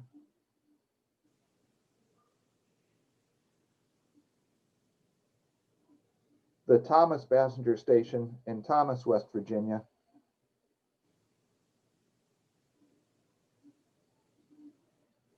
and the Darden Company, which is based on Darden's Mill, another complex that's in Elkins, West Virginia. I want to thank you for viewing just some of Jeff's kits at Carolina Craftsman Kits. They can be reached at carolinacraftsmankits.com. And Jim, thank you to everyone putting on this show. Thanks so much for you, Greg, and tell Jeff hello for us. I will. Now I'd like to introduce Highways and Byways Model Railroad Graphics. One of the co-owners is Mark Sebesta.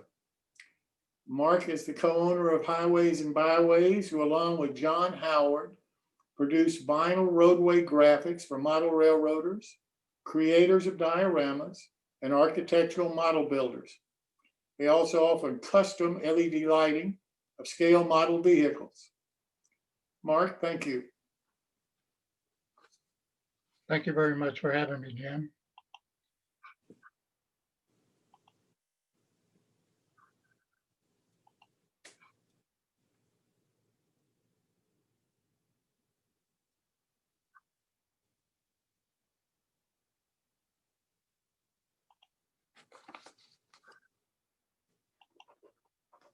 At Highways and Byways, we offer a special train show discount on all the graphic products. If you'll go to our website at www.highwaysandbyways.net. Highways and Byways graphics, we offer precision cut vinyl graphics that are more durable and easier to use than water slide and dry transfers. They're available in both HO and N scale. O and S scale are available by special order. Our roadway graphics are available in packages or as individual sheets. Our packages represent the best value, and all of our graphics are placed in a window-styled envelope for easy storage and care. Here we have our roadway graphic sets in HO scale and N scale. Included in the package are grade crossings, turn arrows with assorted graphics, white road stripes, and yellow road stripes. Let's take a look at our grade crossing sheets. You see HO scale on the left and N scale on the right. Here we have our turn lanes with assorted graphic sheet, HO and N scale. Our road stripes are in yellow and white. If you'll look, you'll see there's a wider box that has longer cut individual stripes that are useful for shoulders and solid center stripes, while the smaller box has individually cut stripes that are cut shorter for the broken center lines you see in roads and highways. They were cut to scale and length. Our stripe sheets are all peel and stick. Our graphic sheets have transfer tape affixed to them in order to maintain the proper spacing of graphics and letters and their orientation as you apply them. Here's a short video showing how to apply the graphics that have the transfer tape applied.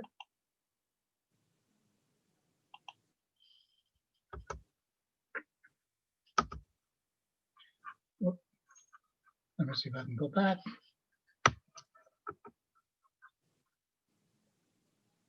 Sorry about that.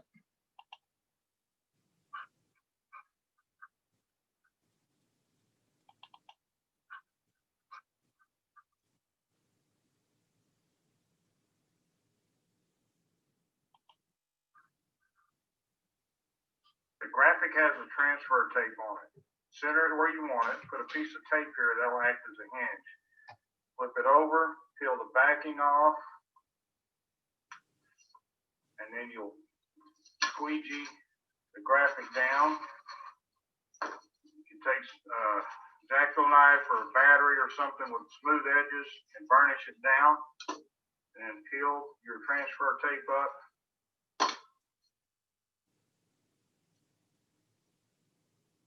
And you're all done. And that's how we apply our graphics. Thank you.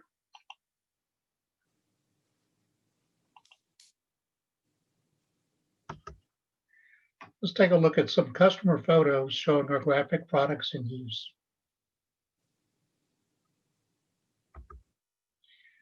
This is a nice photo showing how road stripes combined with grade crossings add depth and realism to the scene. Our products allow you to be as creative as you want, as evidenced in this nice scene. Graphics can be weathered using standard weathering techniques. Our latest product is our new retail parking lot set in HO and N scale.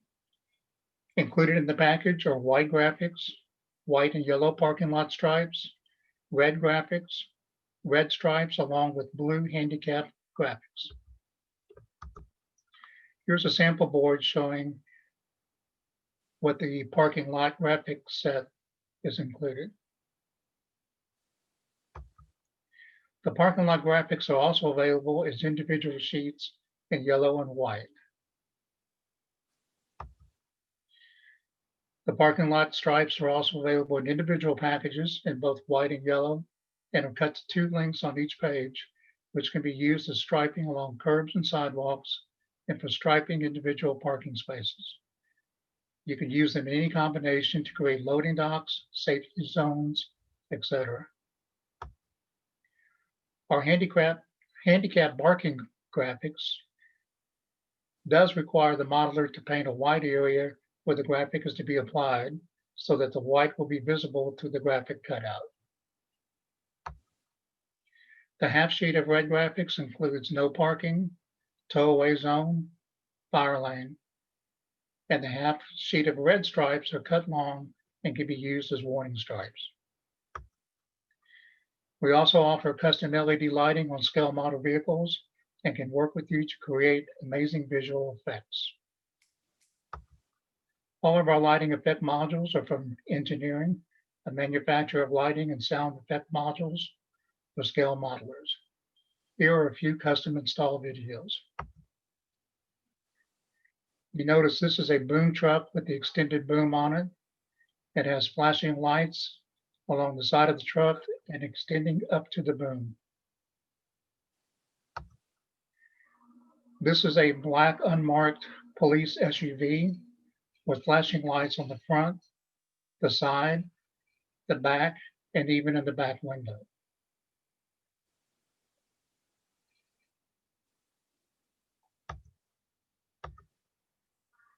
This is an O-scale semi-truck with trailer with headlights and flashing lights.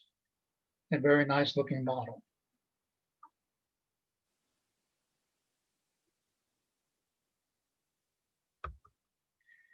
And lastly, this is an O-scale police vehicle with flashing lights, headlights, and even flashing lights visible through the windshield. To find out more information on our custom scale model LED installation and pricing, contact John Howard at highwaysandbyways@yahoo.com. You can also find more videos on our Highways and Byways Facebook page. Thank you and happy modeling. Thank you, Jim, for having me on the show. Thank you, Mark. Really do appreciate it. Next is a company called Locofy with Piyush Garg. Locofy is a direct Wi-Fi based, advanced, yet simple to operate, multi-user, multi-engineer, model train control system with onboard customizable sounds. utilizing an intuitive smartphone-based app without requiring any extra equipment like command stations, boosters, computers, or complicated CV programming, and minimal to no extra wiring. Dinesh? Thank you, Jim. Thank you for having me. I'm so glad to be here on behalf of Wi-Fi Model Railroad, the company that makes LocoFi, and we plan to come out with other products based on Wi-Fi to offer simplified model railroading products. I would ask Dylan to, if he can start the little video that we have prepared for this show. I am on it. Thank you. Welcome to LocoFi.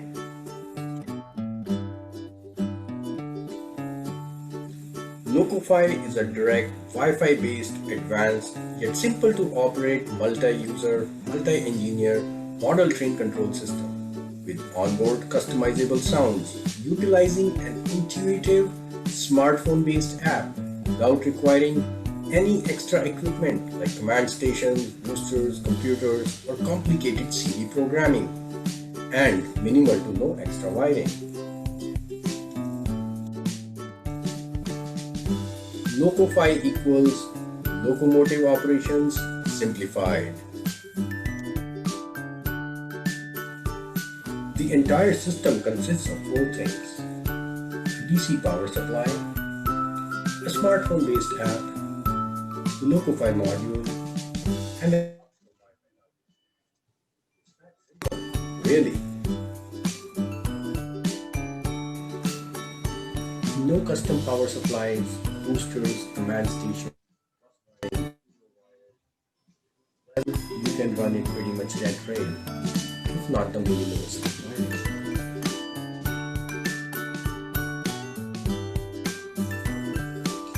All this with onboard sound that is user customizable. LocoFi comes preloaded with generic sounds, but custom sounds can be easily loaded onto the onboard removable micro SD card by simply plugging it into your computer.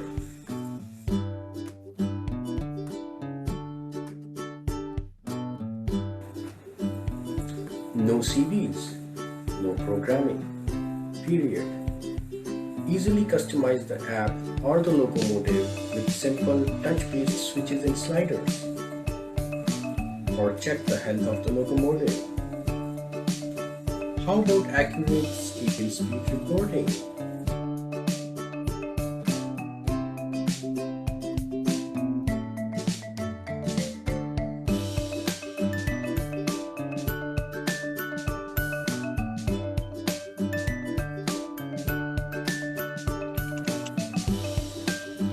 Free firmware updates with the click of a button. Did we say free? Yes. Free regular app and firmware updates keep enhancing your experience. Virtually forever.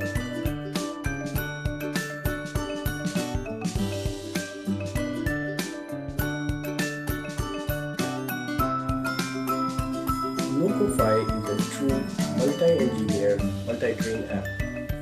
Each engineer knows who's running what trains, and you can have multiple trains for each engineer. Innovative features like haptic controls and cap sounds. Not only can you sense sound and vibration when you move the throttle notches, but you can even customize the pressure with which you will want to do certain operations. Model Railroader magazine says, more easily control the throttle without having to look at the screen.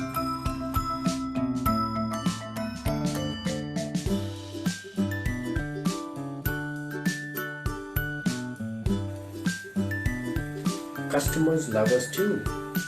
We are the winner of Model Railroader Reader's Choice Award 2 times in a row.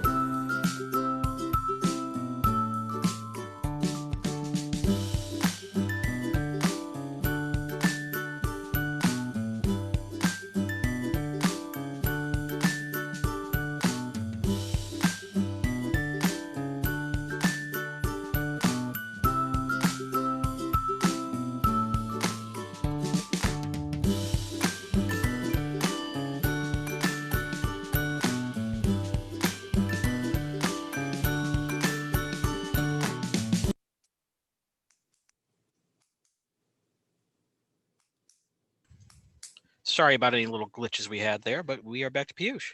All right. Thanks, Dylan. Thanks for presenting that.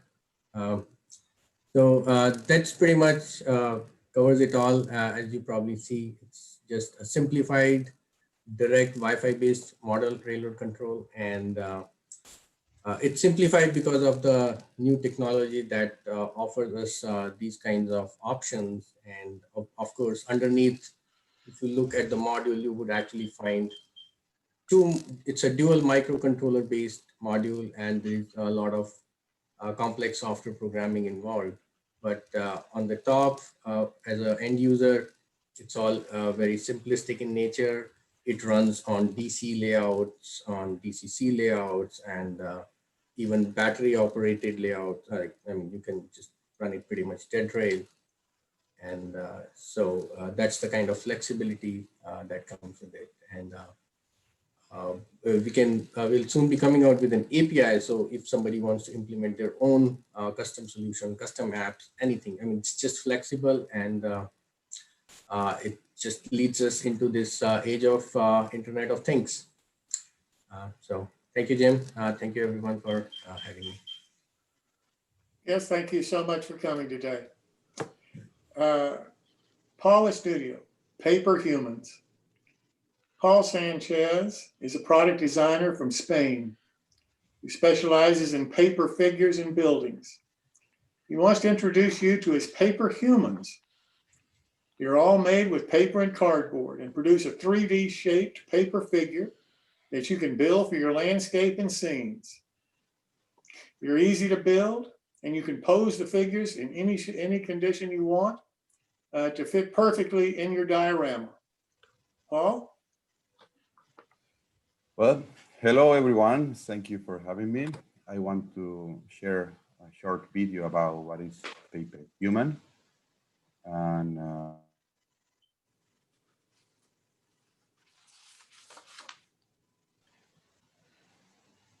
this is.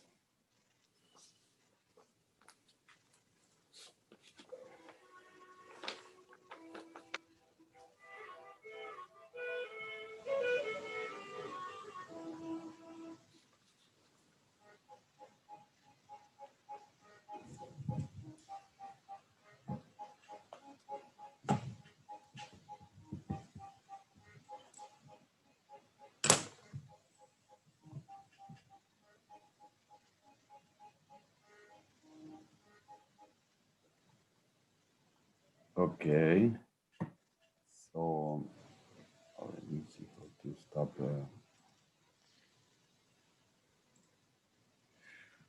Okay, so well, Paper Human is a project I'm working right now, and this, as Jim said, is about complete 3D printed, the 3D shape paper figures. And what I'm doing right now is all kind of figure in different scale. And I have different scale, as I said before, and it comes in, well, I have 3 types of paper models. The first one is just a PDF that you can download and print. Everybody can see. Yeah, can you see everybody? Yeah, we can see it. Okay.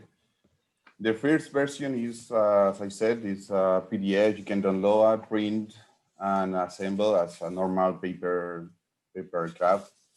And the feature of this is you can print as you want. So you buy one PDF and you have a lot of figure. Well, you need to assemble. The second version is the laser cut parts. Here we have, I don't know if you can see well. And this is for assembly the body. If it comes in the different thickness of the cardboard, and you assemble the body as more or less like this in layers. You can see the layers of the body. so you can complete the 3D shape. And then you cover with the clothes. The clothes, you can cut out from the printed version. You can see you cut it, and then as you saw in the video, and then you close up the picture. The third version of the Paper Human is a complete 3D shape made with paper clay, more like this. It's more smooth than the layer, and it came in a pack with all the parts separated: the body, the arms, the legs, and the feature. If you can post the body, so you put the arms and legs in any position that you desire, and then close up the figures. I'm working now on the NO scale, S scale. That I will show you. This is for the moment I have sailors. This is the O scale, and this is the S scale. It's an engineer, so you can pose it, you put it inside of the machine, or put it outside, resting, and any pose of you want. Also, I have a bike rider, so you can put it on the bike and do all the essence if you want. For this pack, they came in a blister, and all the clothes they are already printed, so and pre-cut with laser cut. They are, so you just need to assemble. You don't need to print. It's all made. Also, I have the 1/100 scale. As you can see, is very small. They are so very small scale. As you can see here, it's made with paper, all made with paper. This is laser cut, and it's at the same. It's almost. The idea is assemble layer by layer the figure, so you can get the 3D shape, and it's easy to build. So you need to entertain yourself a lot of time to build it, and that's all. This I don't have too much time, but I just wanted to share with you all the figures. And in my website, you have free samples you can download. Also, I am open to listen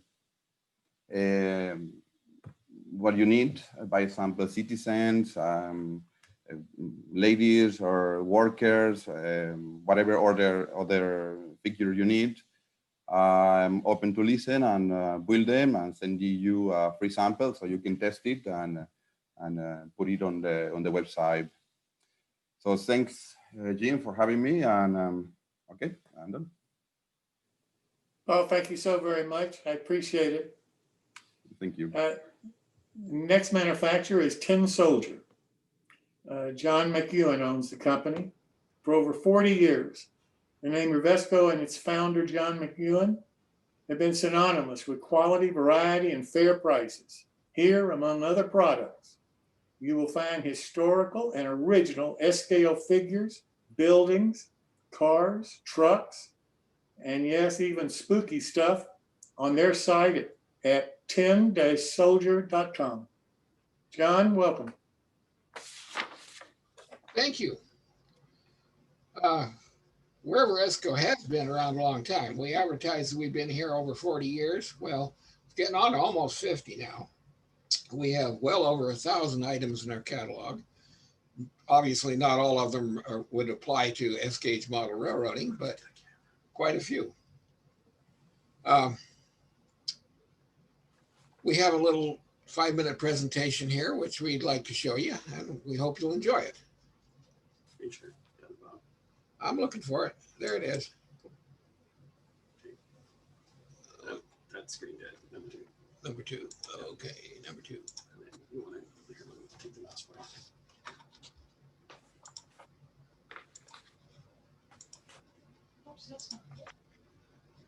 away. that is it.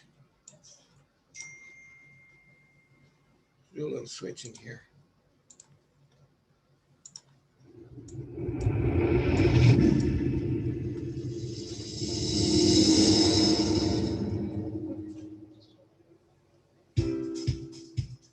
Welcome to Reveresco, where we've been known for over 40 years for our quality, variety, and fair prices.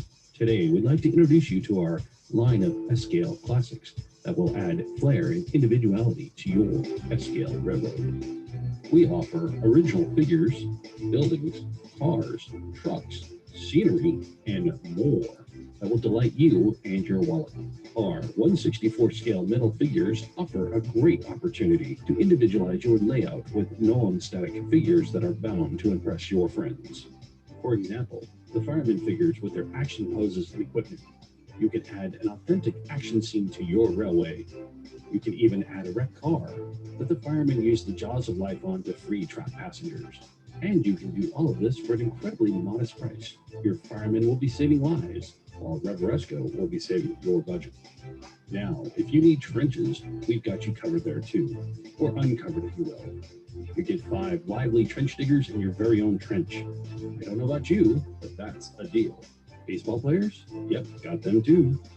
You can paint the baseball players to represent your favorite local or national team.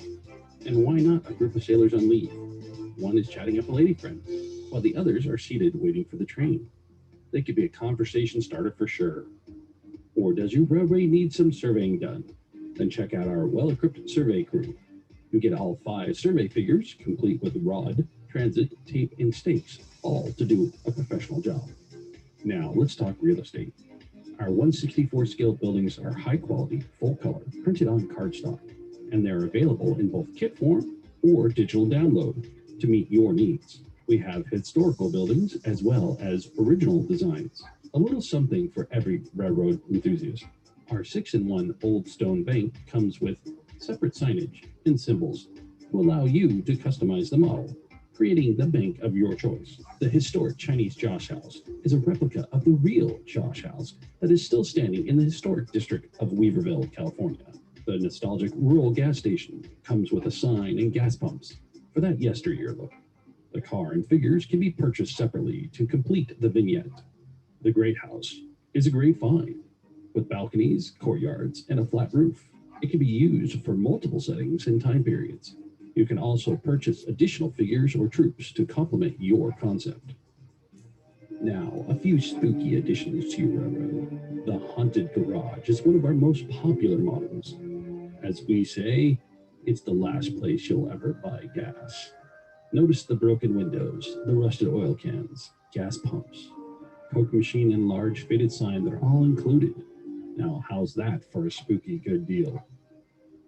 But don't stop there. How about a ruined church with its own graveyard and Celtic cross that is included? And there is another bonus. Take notice of the open casket in the graveyard, complete with a skeleton. The model comes with an extra piece of grass if you don't want Mr. Bones showing up. But if you like skeletons, coffins, and such, there's another set for you. You'll get our 3 metal skeletons and 2 coffins for a very special spooky price. We also carry other chilling skeletons, zombies, and even a haunted lighthouse. So if spooky is your thing, Reveresco has got you covered for a little cold cash. Need some wheels? We've got 1/64 scale unpainted metal cars and trucks galore. Some even come with stunning decals to add that finishing touch. You could start out with a premier Rolls-Royce limousine. It adds class to any layout. And you can get the Rolls-Royce Phaeton with top down to add more uptown to your downtown. The sturdy Model T coupes can be used in multiple settings from city to country and in various time periods. You can paint your own color scheme as they did come in a variety of colors. The Model T coupe with the top down comes with 2 figures. The Model T with its top up is a colorful addition that you can use for various settings. The express delivery truck has multiple uses from railway shipping to local hauling. The 1915 fire truck is a gem and comes with decals. The box body Coca-Cola truck is another runaway favorite. It comes with side and back decals for that authentic look. the oil tank truck is a workhorse. It can be used on construction sites, road repair, and many other sites as well. It hauled oil, gasoline, and even asphalt. It would be great with those trench diggers and the survey crew sets. We have shared just a few of the hundreds of SCAL items that we have on our site. To see them all, go to tin-soldier.com. That's tin-soldier.com. You'll be glad you did. Well, it gives you just a little bit of picture of some of the items we make. This is by no means all the S-scale items we have, but we had a limited amount of time, and so we wanted to keep to it. But we hope you'll drop by our site, tin-soldier.com, and check us out. We have an awful lot of stuff there. So to find your way around, use the little bar at the top. We have a navigation bar at the top of the site. And if you're looking for vehicles, push vehicles. If you're looking for figures, push figures. And we thank you very much. And that pretty well covers it for us. Thank you. John, thank you so much. Really appreciate it. I would really like to get rid of that piece. Nick and Nora Designs is owned by Mike Baker. Mike has been involved in the model railroading business since he was 15. He got his start in the train department at Mitchell's department store in Newcastle, Delaware. In 2008, he began Nick and Nora's Design, specializing in Craftsman structure kits and details in HO, N, and O scales. Mike, welcome. Thank you. Great to be here today with everybody. Seen some wonderful products. What a great way to get people back involved since we can't do the regular hobby shows and see everybody and all these fun things. Makes you want to get down in the basement and start playing with stuff. If I can get the share screen to work, we're going to try to just highlight some of the stuff I've got going on here. Let's see. That's a oh.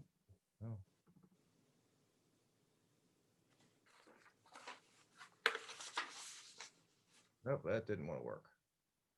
That didn't want to work. Okay, let's try this again. Hit the share screen because we've actually got some stuff to show.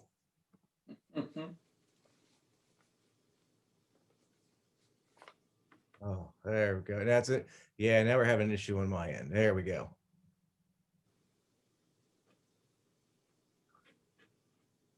I'm glad I'm not the only one that's messed up today. Yeah, you know, this thing's, I don't know if this is working or not. Can anybody see anything? Or is Nope. Oh, of course not. Try this. All right, can we see that now? Yes. There you go. All right. So what I'm doing here is just kind of pictures and highlights of a bunch of our kits. We've been doing this.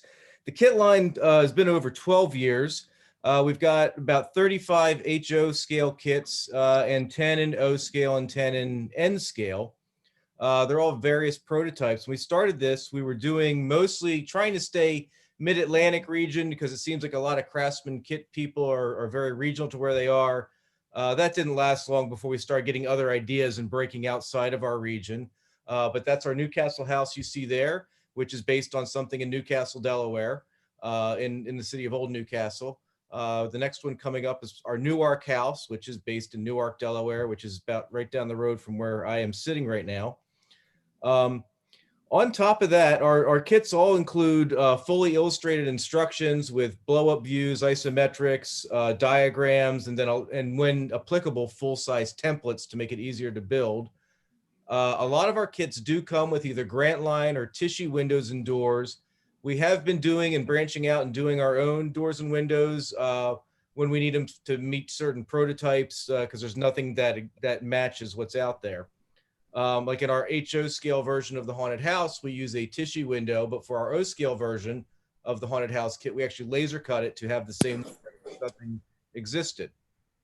There's some pictures of our coal mine kit. That's been a pretty popular one. That makes a whole nice diorama there. And it's based on a prototype in somewhere in West Virginia, eastern part of Kentucky. We don't know. We built it from a photograph I had found. But that's a really, really fun kit there. In addition to our kits, we also do detail parts in all three scales. Some are cast resin parts and some are actually laser cut products that we do. Of our laser cut products, we have weather vanes and Adirondack chairs and cat silhouettes to put in the windows. And then in the resin parts, we have everything from ice machines and Coke machines to television sets. You can see the ice machine there in front of our liquor store. Also, we do our own line of laser cut peel and stick shingles. We use Canson paper as our base source. We apply adhesive and they come right now in 5 different styles. We're getting ready to add some more, and then we do 6 colors. And again, we're about ready to expand and add some more colors. The colors our shingles are black, burgundy, brown, terracotta, steel gray, and a dark gray. Nice part with using the Canson papers, you can paint them if you don't like the color, or you can use, which is what I like to do, I like to use gray markers on top and hit individual shingles. And since it's an art paper, it really takes the color well to give you something that's got a lot more depth. Waterfront scenes are popular, so that's our sea view there. That was a kind of a fun one. It was taken from a whole bunch of different images. Waterfront scenes are something people really like to look. You got a little boardwalk going in on there. It's kind of a fun project, and I was trying to squeeze as much as I could into a small footprint to give it a lot of activity. That is one of our newer kits that came out last fall, based on some prototype photos taken a couple miles away from here of just a unique structure. Also, you see vehicles in some of our scenes. Well, we used to carry the Jordan line. Unfortunately, they're not around anymore, but we do carry the full Sylvan line of HO scale vehicles. So if you need vehicles to finish your scene, feel free to call us. We carry the full line. If we don't have them in stock, we get them back in pretty regularly. In addition to our products, our shingles, our kits, and our detail parts, we also are one of the few dealers that carries the complete True Color line of paints. They've got their gloss paints ready to airbrush, flats, and then they have what they call their brushable flat line, which are great for painting structures. We've slowly been switching over and doing a lot more work with True Color since a lot of things are not around anymore. In addition to that, we also carry CA glues, epoxies, canopy glues. We carry the AK products for weathering solutions for things. I know the armor modelers have been playing with them, and it's been kind of getting into the model railroad world. And we also carry the Life Color series of paints. We're expanding into that. Those are acrylic based, but they've got some wonderful colors, shades of blacks and things that really help complete a scene. With that, that's pretty much everything I wanted to go over today and show people some of what our products were. I hope people like what they've seen, and if you need to get a hold of us, please feel free to go to our website, nickandnoradesigns.com. We also have a Facebook page, or you can email me direct. I know they put up the information. Once again, thank you very much, Jim, for having us be a part of this today, and everybody enjoy the rest of your day. All right, thank you so much for coming. We really do thank you very much. Interaction Hobbies is owned by Daryl Jacobs. Interaction Hobbies provides model railroad structure kits, vehicles, and details, always on the lookout for unusual or unique subject matter. They strive to model the prototype as accurately as they can to represent and preserve the history in miniature. Daryl, welcome. Hey, thanks guys. I hope everybody can hear me okay. I'm going to bring up my share screen. Assumably I know what I'm doing. Okay, can everybody see that? Yep, we got it. Okay. So thanks for letting me be here. I'm looking forward to letting you guys see a few things that we do here at Interaction. Our webpage, of course, is we're an online seller of our kits at www.interactionhobbies.com. As some of our other vendors are doing, we're providing a 15% show discount.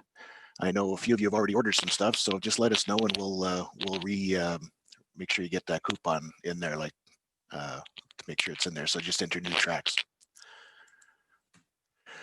We started in 2011 and it was part-time business, and recently it's grown into a full-time business for us. So that's been great all the way around.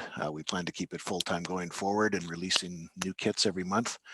It's run by myself and Shimo. For those who don't know, it's She Who Must Be Obeyed, which is my wife.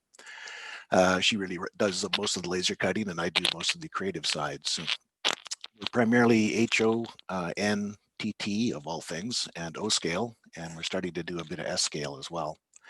All of our kits are designed in 3D CAD completely, so that really helps us out to do 3D printing, laser cutting, and especially getting into things that we don't like doing. I don't think most vendors don't like doing is instructions.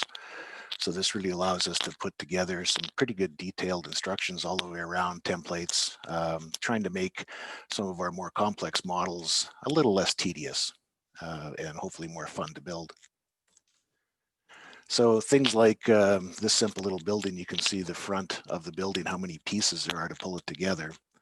And something as simple as the corbel on it to recreate what's actually there in the original is quite a bit of work in itself. So we take pride in putting together, kind of trying to make the exact replica of what's there for the modeler. Structures, we've got quite a few growing structures. I'll give you kind of a brief background of some of them. Popular one has been the gas station, 1950s gas station with different signage you can get for it for Sinclair, BA, and Gulf. Probably do Texaco for it as well. And that includes full interior and built-in lighting for it as well. Seabiscuit's a recent fairly big kit for us, has been very popular. It's been a good little wharfside scene. A couple of people have even turned it into a golf club house for themselves as well.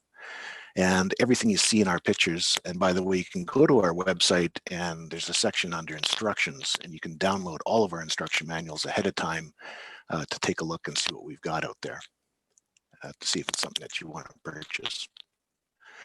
And we're separating out most of our interior detail kits from the kit because some people just want the kit, other people want to go hog wild with interiors.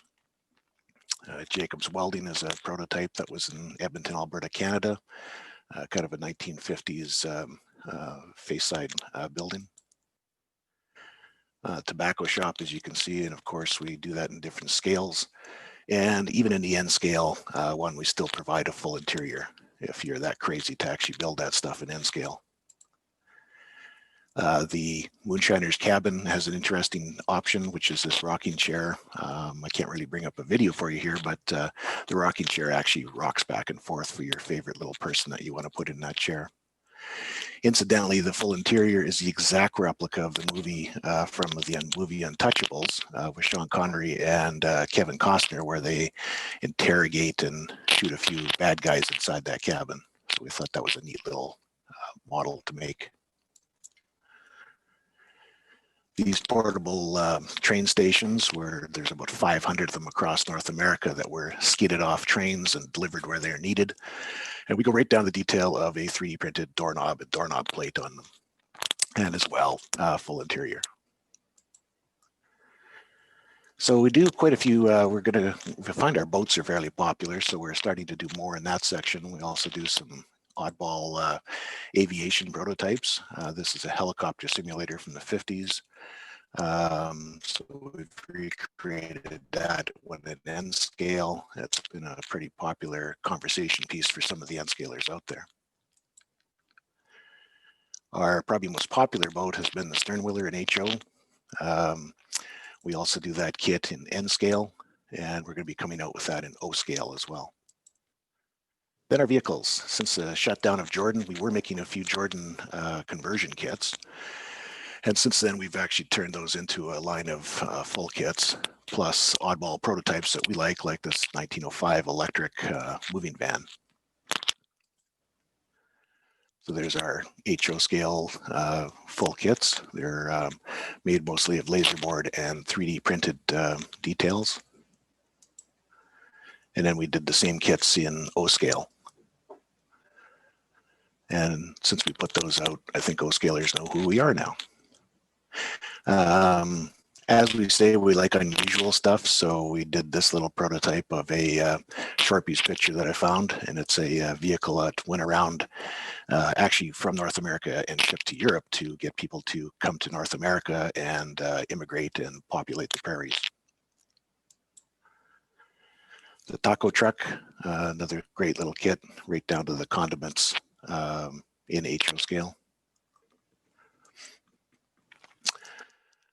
Camping vehicles, the Winnebago, we've got a number of travel trailers. We've got some new travel trailers coming out. And of course, all of these have a full interior. Even the oven has glass on it and a handle inside that probably you'll be the only one that ever sees it through the window, but you'll know it's there after you spent hundreds of hours building it.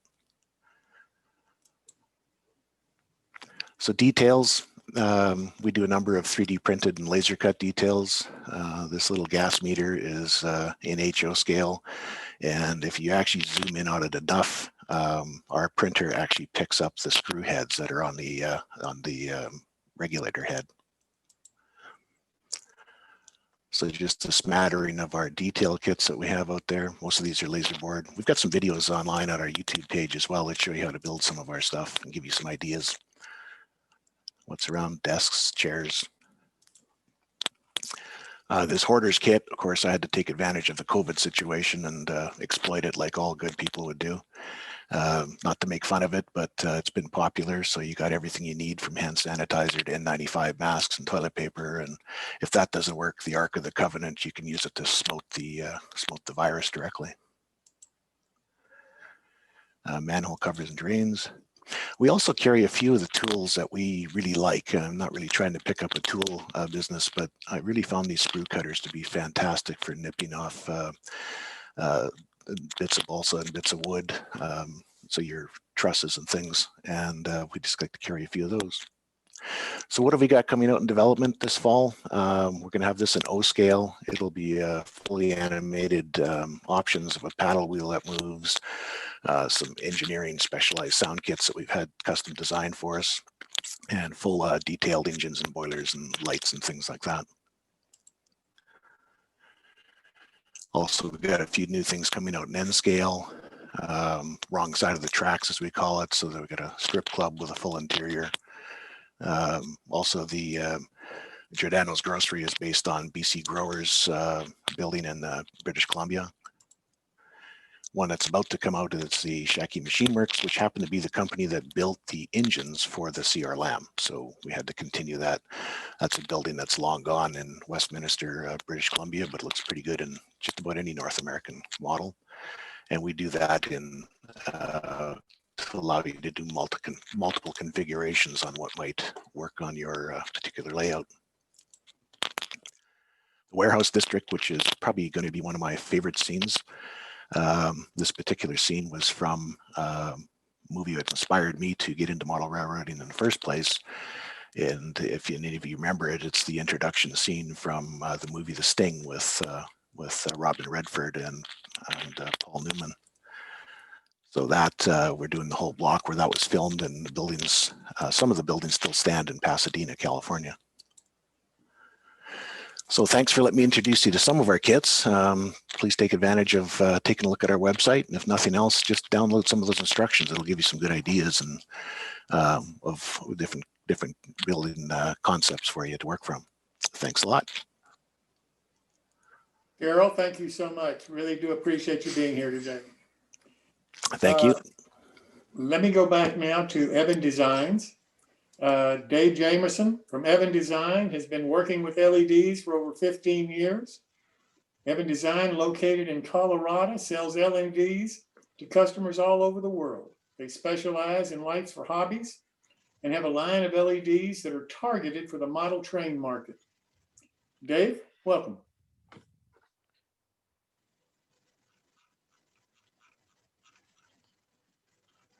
Did we lose him?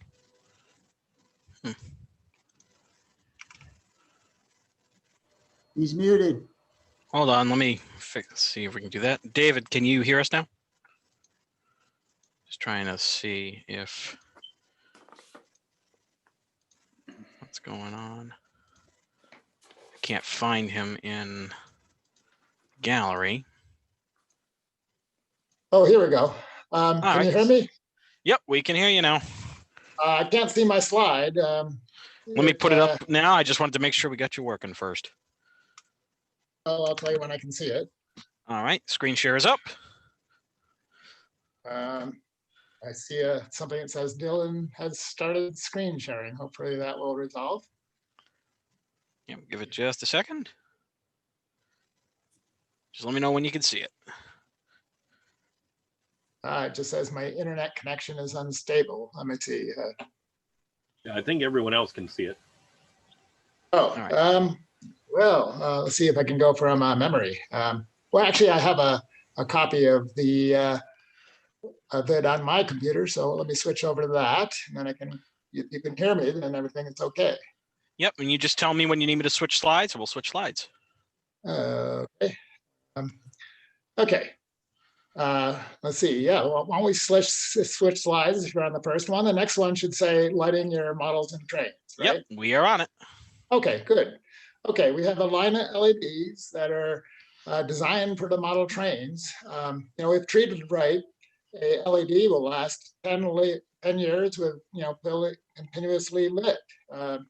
But a lot of people don't put the right components on there. What we do here for the model trains, over on the right side, you'll see some LEDs with some circuits on halfway down, and each one has a full wave bridge rectifier, a capacitor, and a resistor, and that brings the voltage, from your transformer to the LED, and it gives the LED 2 to 3 volts, what it requires. We'll go to the next slide now.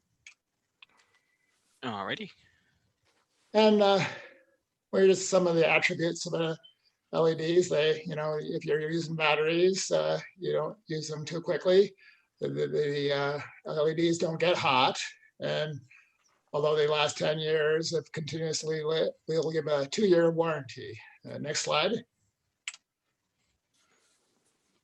We are on it.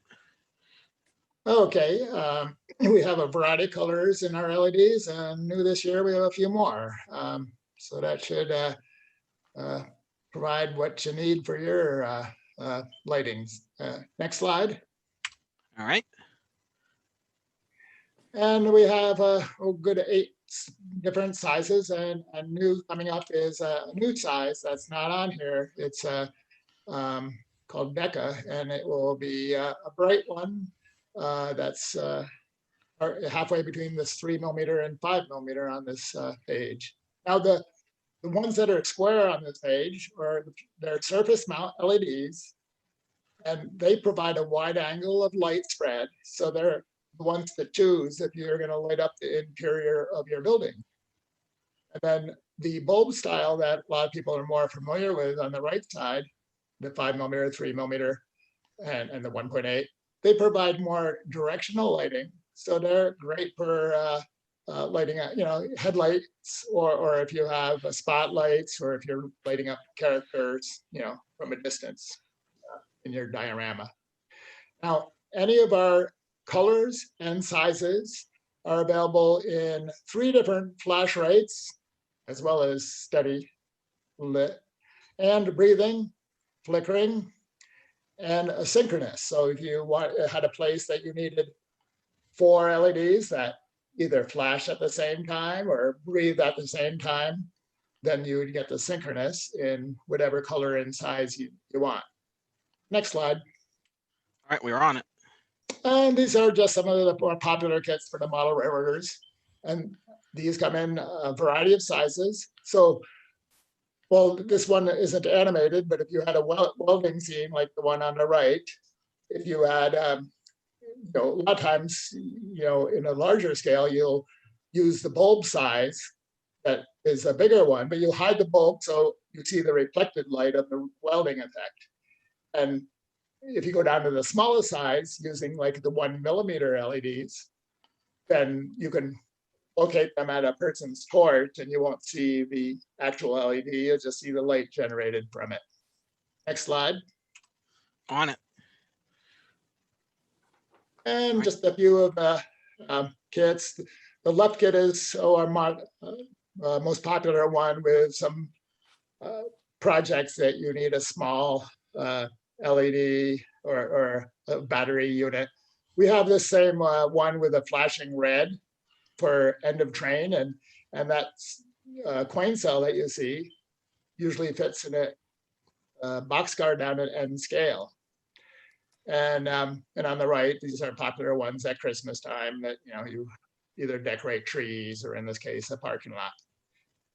Next slide. All right, we are on it. And actually, I did mention the Fred earlier, but so inside that boxcar would be your little button cell with a switch. And when I do this, I locate the switch on the far wall, glue it to the wall, and then put like a hole big enough or a paper clip to actuate the switch. And what you see on the right side is one of our sirens. And we have that in a police siren or a fire truck. So if you have a scene, you can hide the speaker in the bushes. Anyway, next slide.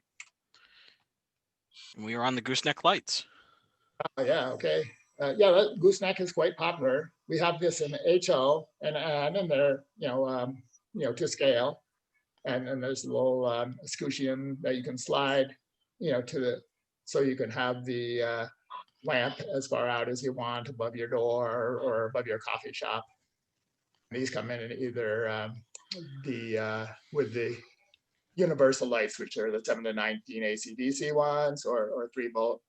And then we have a set of lights for airplanes, and you can, and the circuit board lets you adjust the flash rate, or you can choose double flash or single flash or steady. Next slide. We are on it. And new this year is a motion sensor, and the motion sensor is kind of handy if you're, I put one on a coin cell in my hallway for testing, and it lasted a few months. Normally, like a light on a coin cell, if I just let it, if I just hooked it up and ignored it, it would only be on for a few days. But this, when you get within 3 feet of it, whenever you hook up to one side of it, it's on, and then illuminates for 15 seconds after you leave the area. Next slide. Alrighty. And that's basically all we have to talk about. And I'll thank Jim for the whole show, and I guess we'll do questions and answers soon. And excited to hear from you all. Check out our Facebook page, Evan Designs, and there you'll find a coupon there for 10%. Thanks. Dave, thank you so much. Really do appreciate it. Oh, yeah. Well, listen, I want to thank everybody. These truly outstanding, creative model manufacturers are making the hobby one of the greatest hobbies in the world. Here's a list of all of them that we're on today with their contact information. And Marshall, if you can post that for me. And Dylan, if we can unmute everybody and go to a general discussion, question and answer. I hope everybody has enjoyed the show. And who's got the first question?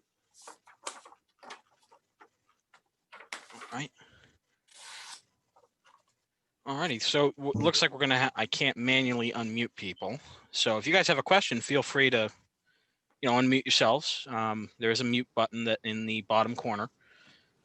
Feel free to ask away. Aves, I need a website. We need a website for Aves. All right, I think I might have that somewhere. Well, unless Aaron has it. I always have it. EvanDesigns.com. You can go to avstudio.com or avesclay, AVESCLAY.com. Or you can try apoxie.com, APOXIE.com. All of them go to the same place. Okay, that's avestudios.com. You got it, double S in the middle. Okay, I'll contact you later. Great, don't forget the code. So there was a question that came up in the chat on YouTube, and I figure this is actually for Aaron. I'm just scrolling up so I can find it. Can this clay be vulcanized? Yes. It can? Okay. Yes. Some people find that they want to use our Fix-It Sculpt for the vulcanizing, And some people want the material to be a little bit more flexible. So I believe for vulcanizing, the key is mixing a different product in with it. Usually I think it goes by Green Stuff or Kneadatite, and people use that for the vulcanizing, and they mix it equally with Epoxy Sculpt and they get fantastic results. I have heard on all sides of the fence on, oh, this is it, it's all a working preference. It's all the way the vulcanizing works. All right. Where's another one I thought I saw? Let me I've see if I got can one. find it. I've got All right. one for her. What is the setup time for your epoxy and hardener? Well, What's the working time that you have before it gets hard? sure. So with Epoxy Sculpt, you have a 2 to 3 hour working window. It is most adhesive in the first hour, and it's very good for tooling after that. So you have a lot of time to texture and tool. A full cure is 24 hours, but really overnight is just fine, and it will be plenty hard for the next stage. You do not need to wait for it to dry to paint it. Okay. Southern Sweden. Oh, you need yourself, man. Ah. Guess I should. We're talking. Sorry about that. I was just trying to ask you another question, and I was muted myself. Go for it. So somebody did ask, what sort of texture does the clay have once it's cured? Like, is it smooth, or is it It's more like smooth. an air dry clay? Sure, it's very smooth. It has a nice semi-gloss finish to it. Of course, you can dull the finish down if you don't like it. And we have other products if you want something that has a completely flat finish that works virtually exactly the same. The difference is strength and more firmness and a more clay-like feel, and that would be Fix-It Sculpt. And maybe I even have something on my workbench here. Hang on. Uno minuto. This is it right I here. can't go any further. Yes. So this would be, this product works just like the one that I showed you and demoed, but it will have a flat finish to it. It's called Fix-It Sculpt. It also will have a 4-hour working time, and it will be more firm like a clay. So for doing rock substrates, anyone who's a real beginner and wants something that has more hold to it for sculpting details in the beginning, this is a great product for that. And you can also, again, use all of our products interchangeably at any time with each other. I got to admit, One I more do like what question, I see Aaron. with your stuff. I know. Is that, Aaron, Yes. do you have a specific mold release that you use if you wanted to use this as a mold? Just that. I use Pam coconut oil, and everyone asks me, why do you use the coconut spray? Well, because it's more clear than any of the other ones. And it seems to absorb into the clay really well. So I can still paint and put other finishes over top of it. And I don't seem to have an issue with it. We do make a product called AB Safety Solvent. I don't know if you can see this. And you can definitely clean up any kind of residue that you guys have with your other glues that you use.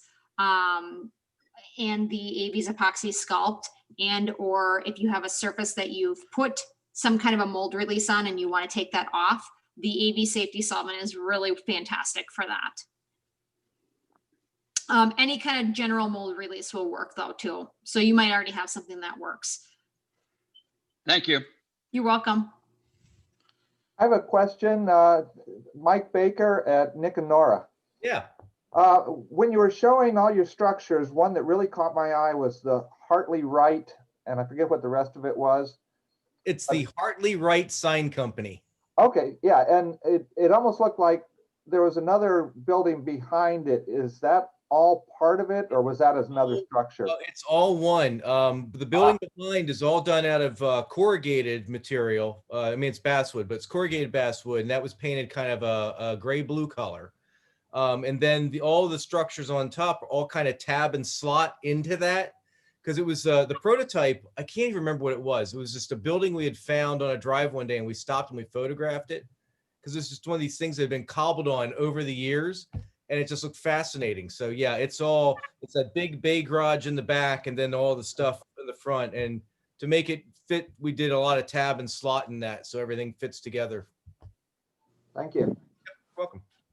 Hey, Mike, Yes. I have a question. Do you also do S scale? We only do S scale right now on custom requests. Because I've got to figure everything out because not everything's available for, like, if we use a certain tissue door and window, that may not be available on other scales. So S scale we only do as custom requests right now. Okay, thank you.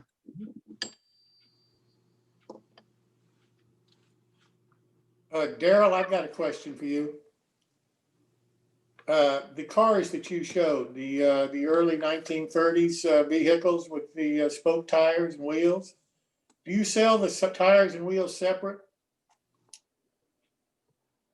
Hold on, Daryl's Daryl's muted muted. for a s- Helps if I unmute. Is that better? That's better. Yeah, we don't actually currently sell them, but you and a couple of other people have asked us to, so we're probably going to represent that as a detailed kit so people can come up with those, put them in their own vehicles. So that'd be very easy to change to any scale. Okay, thank you.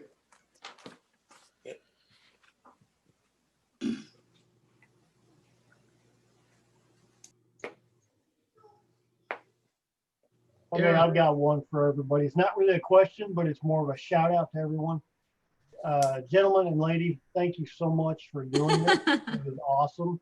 Miss Erin, I've dealt with you for many, many years. And guys, if you haven't used her product, get on board and test it out. It will amaze you to no end. You're limited only to your imagination with her products. It's great stuff. Thank you. And Mr. Darrell, I just got some of your products a couple days ago. And man, let me tell you, this roll top desk and chair kit, it's cool. That's the neatest little thing. And I gotta say, the the knobs for the drawers. I've had to pull out the optimizers for this thing. It's awesome. A couple of the other guys I've also gotten kits from as well. Y'all do beautiful work. I'm an On30 geek, newbie to it. And so for most of you guys that do HO and N, I really hope y'all will step further into the O scale because you'll get some money thrown your direction from me fairly soon. But other than that, I'm gonna shut up now. And again, thank you, gentlemen and lady. Thank Well, you. Chris, you're welcome. And by the way, welcome to ON30. You know, I'm really glad that Aaron could be here today because as far as I'm concerned, Eric is new to model railroading. I've been a model railroader all my life, and I've never heard of her product or her company until I subscribed to a issue of Scale Automobiles or Scale Autos or something. There's a model publication. Yep. And she had a small ad in it. And I called her up and I said, do you sell to model railroaders? And if so, what do they do with your product? And we started talking. And I'm really amazed at what I've been able to do with it, and I'm learning. It's not the easiest thing for me to learn because I'm not an artist, and trying to do a sculpted figure or something using the product is something I'm still learning about. But Erin, welcome, and I really do encourage all of you to take a look at her products because they're different in the hobby as far as I'm concerned in model railroading. So thank you so much, Erin. Thank you. Thank you for having me. You got ideas for it already? It's amazing. I tell you, one of the first things I did with it, I've been using, I build in brass. Almost probably half of the stuff I build is brass. And I needed something to do to fill in some of the brass pieces that I was working on. And I had been using 50-50 solder, which used to be called body putty back in the day. And I thought, well, geez, let me see if I can't do something else. So I tried some different things. It didn't really seem to work. But then I found out about Erin's product and I mixed a little bit of it and used it where I used to use the body putty and let it dry. And I can sand it, I can file it. I mean, it works the same as the body putty used to work for me. And it's a lot easier for me to use in certain places. So I that was really an outstanding find for me at the time. Heck of a testimonial. Thank you, Jim. Yeah. Personally, I want to try some of the stuff out myself because, knowing Good. you can use it as a filler too, Yes. that's good. Yes. So I finished those models while I was talking, or while you guys were all talking. I don't know if you can see this, but it's pretty flawless now. That's pretty good. The shoulder joints in there. And I also finished the tree. I'm a little afraid to pick it up because I don't think I can peel it off my mat. You can peel it. The clay mat I was talking about is really great. Here's that cobblestone road. And it's a different material now because it's been a couple of hours. And I can peel it up off this mat and I can put it on something and it's just going to adhere right to it still. So that's pretty cool. I'm going to see if I can peel this up. So here's the tree I finished while you guys were all doing your thing. I was sitting back here sculpting a tree. So if I was going like this, that's what I was doing. But yeah, it's a great product. You can do tons of stuff with it. One of my favorite things to do is customize with it, which is what I've been working on. I pick up things like, it's Halloween time, so I think I can show this. I pick up things like this at Target, and it comes with like a fabric flimsy hat thing. And then, something else I did while I was sitting and listening to you guys here is I made a new hat that I'm going to affix to it out of epoxy. And I'll add some cat ears and something because it's got this tail on it and some whiskers coming off or something. But it's really great to customize stuff and do things that you already have in your home. And you're just going to find tons of uses for it. I've used it to fix people's houses before. Like if you have a wood house and you got a woodpecker pecking on the darn thing, that's a funny day. But that sounds like you didn't expect that to happen. No, it was my husband's grandmother, and we did significant repairs to her house. I have a terracotta colored product that people use to repair their terracotta roofs, water problems, water fountains, water applications, anything like that. Stonework, rough edges on things, a hole to plug up outside. It's just fantastic. Fixing kids' toys. Customizing cars and things like that. It's super fun.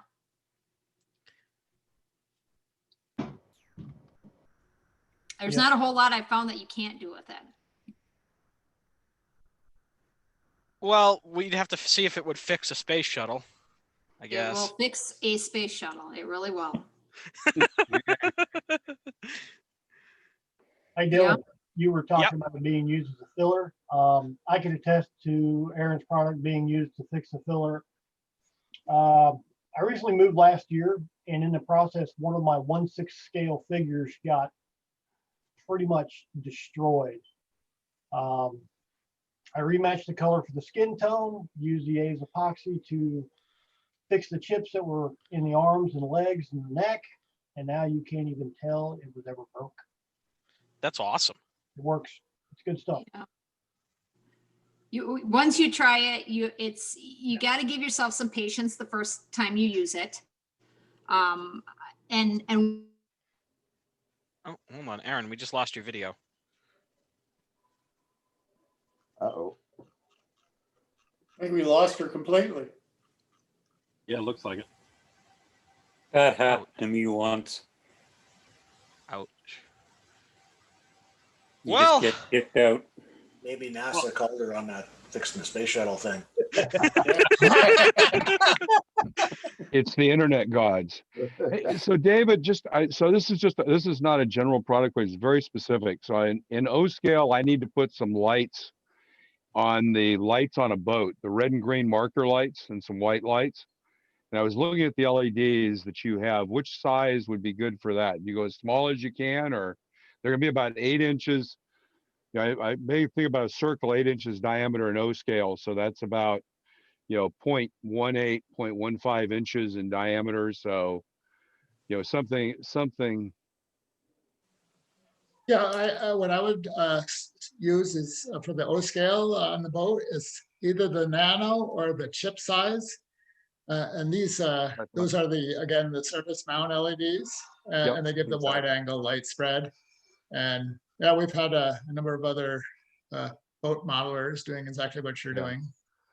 It's for a module. I just think the light makes it much more interesting from an interest level. So that's cool. I actually used your fire in another scene and it works out really well. So excellent products. Oh, thanks. Phil? Phil, Yes, sir. would you give me a call when this is over? Yeah, I remember I need to, and I actually was going to call you and then I realized it wasn't over. I actually had started to. I will right after we're done. Thanks so much, Phil. I do want to comment about John McEwen and his 10 soldier products. John makes a card model of a ghost car. It's a 1930 something Packard ghost car. That is one fantastic model. I have used that print from that model of John's for probably the 12 to 15 different late 1920, early 1930 classic cars that I build in brass. And I've always started with his basic print that he designed and modified it to fit whatever the car was that I was working on at the time. But the dimensions of his model are just unbelievable to me. And the wheels that he made for that car, I can't tell you how many times I've copied those and layered them together to make tires for the various cars that I build in brass, because until today, I didn't know that he made the tires that I need in S scale, or Daryl made the tires that I need in O scale. So I may not have to copy John's tires much anymore, but John, that is one magnificent model. Well, I'm glad you liked it. Love it. It's a lot of fun to do, and the kit that we sell is only $350 if you download it, and it gives you two cars. One of them's a fresh new car, and the other is an old rusty one.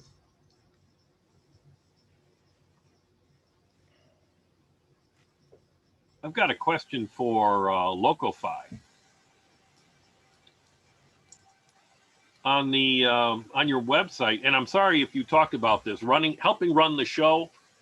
Honestly, I missed a few details, but on your Emrit uninterrupted power supply, that's a new product you have coming out.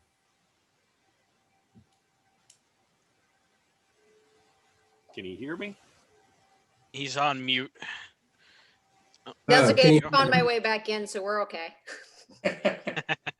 My iPad died, guys. Okay, yeah, to answer your question, Marshall, yeah, that is a new product we are coming out with. And, we were supposed to come out a while ago, and last minute production issues, and we had to kind of cut back on that and kind of delay the release of that product. So what it exactly does is it's a kind of the supercapacitor type of a solution, but with a tiny battery, which is about the same size as the supercapacitor. And of course, it would last longer, much longer than supercapacitor. So you could actually have partly dead rail kind of situation in most of the spots, and then charge it off the rails whenever you want to. And I mean, you pretty much never need to clean the track then. Okay, very good. And then on your decoder, I noticed you how can I say, you're using the little drive. Oh, that's a micro SD card. Yeah, the micro SD. And I mean, do you have to name the files a certain thing in there, or is yes. Yes. Okay. We have a sound editing guide on our website, which you can download, and if you go through that, you will see the entire procedure of how we edit the files. You just need to have like good recordings without any background noises and stuff like that. Sure. And once you start with that, it's really easy to actually get sound file working from there. All right, great, thank you. Sure.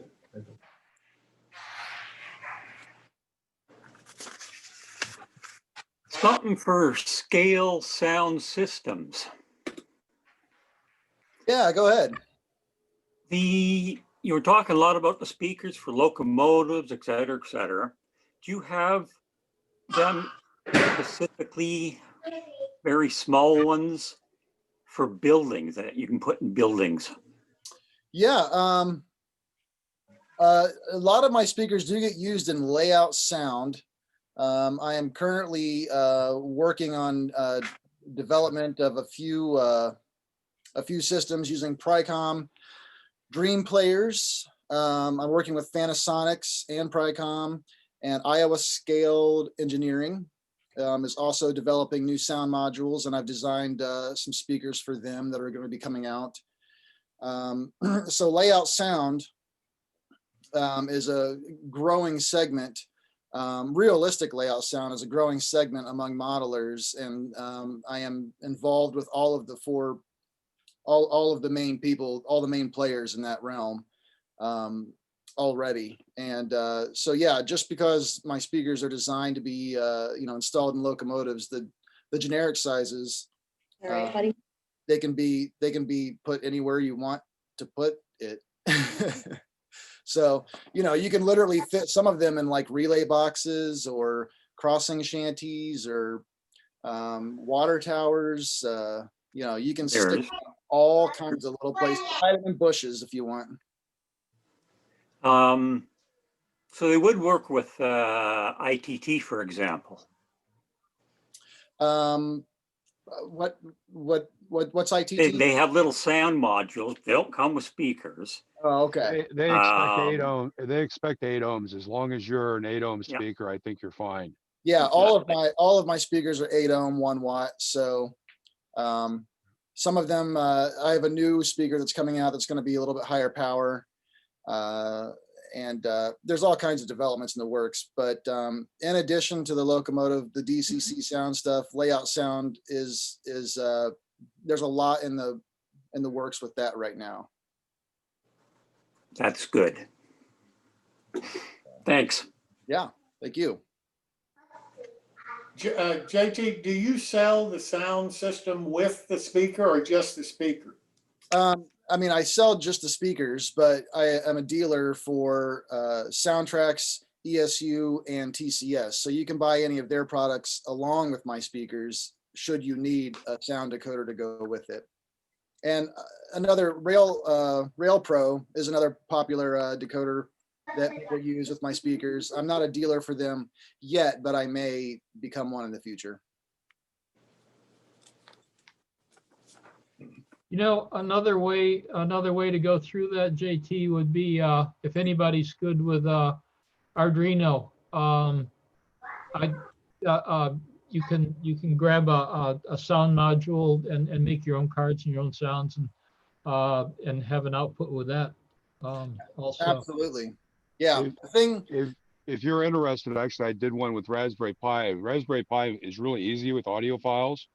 To manipulate them, and actually did an input button, built a directional speaker. So when somebody's saying that, they push the button and the sound is directed down. And we did those in a club for kind of some information stations, making a transition to be more educational for nonprofit. But yeah, it's a Raspberry Pi, which is $30 and a little amplifier, and then you can actually put in a real recording, and you can actually have 1 or 2 buttons and push it. It's pretty easy to do.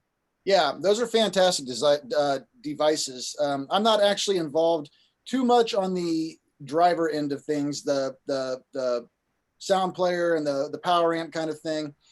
I could be, but I can only take on so many things on my plate at one time.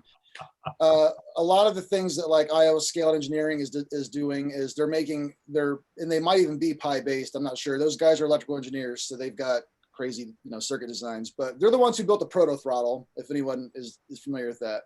And they're making these standalone sound modules that you can place all throughout the layout that'll have preloaded sounds on them. And the speaker enclosure is snapped onto the PCB, and I designed those. And then with Fanasonics, we're using different types of stereo and scaled imaging and all that kind of stuff. Another thing that Iowa Scaled's working on is a flange squeal sound effect, so that like when the trains are going through a tight curve, you'll hear the flange squealing, and it's triggered by the movement of the train on the layout. And so the speakers are dispersed around there. All kinds of really cool, realistic enhancements are in the works that I am a part of, but not solely behind.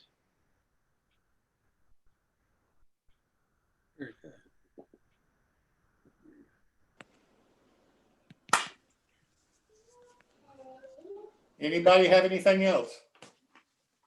I just got one comment for everyone who showed up here today, and I know Jim's going to say the same thing. Thank you. You know, this is the first time we've done something like this, so you know, we've had upwards of, you know, counting the people who were watching the YouTube live stream, we've had upwards of 60 to 70 people watching this, which is great. This is one of the best shows we've ever put on so far, and a lot of you guys are new faces. So, you know, thank you for coming. Seriously, we can't do this without the support of people, you know, showing up and watching and talking to us. So that means something to me. I know it means something to Jim, and I know it means something to Marshall. So thank you. I know, like I said, I know Jim's going to say the same thing, but I wanted to say it myself as well. And that's what I got, Jim. All right. Anybody else? Well, I do have one quick question about the sound decoders and all that, because I do sort of do the, you know, 19th century. So most of the locomotives I've come across are like the old Mantua General and all that, which were never designed for sound. What options do I have there? Provided first and foremost that the motor and mechanism is in sound condition. If the locomotive runs, you know, fine on DC, then when it comes to decoder installation, we can, you know, you can put a decoder probably in the tender or somewhere in the coal bunker if it doesn't have a tender, and a speaker can fit there as well. I mean, I've done sound installs on N-scale NW2s, so if I can do a full decoder, speaker, LED lighting, sound install in a locomotive that's about the size of my finger, then we should be able to figure out some sort of solution for your smaller HO locomotives as well. I'm with him. I also model that same thing in modeling the Civil War. And unfortunately, in HO scale, the Mantua General is the only option. And the motor's in the tender. So, yeah, doesn't leave much room. I mean, I know someone who actually took a Tsunami and managed to fit it in there, put sound and everything, but it was a really tough job. Yeah, well, I mean, I'd be happy to look over photos and that kind of thing with anybody that wants to email me with a challenging sound, you know, proposition. Then I can at least see, you know, well, these are what options and this is what could be done, or maybe, I don't know, you know, if it's that crazy. It can be, especially, I'm sure Edward can attest. It's hard to find good locomotives in HO for anything before 1870. Sure. Marshall, if it comes down to it, I do have a guy I can get motors from. He's the same guy I got the motors for the Salvation repower kits for the rail trucks. He makes some pretty tiny motors, so you might be able to fit it. If you were to take those Mantua tender drive engines, you might be able to take that and fit it in the boiler on one of them, because he makes some really small ones. Well, on the Mantua, probably not likely, just because of the structure of it, the way it's been put together. And we're talking some really old equipment. There's a movement to try to get something modern going. Of course, you know, cottage factory, and we're talking, you know, $200, $300, $400 a locomotive. But people are working on it. That's good.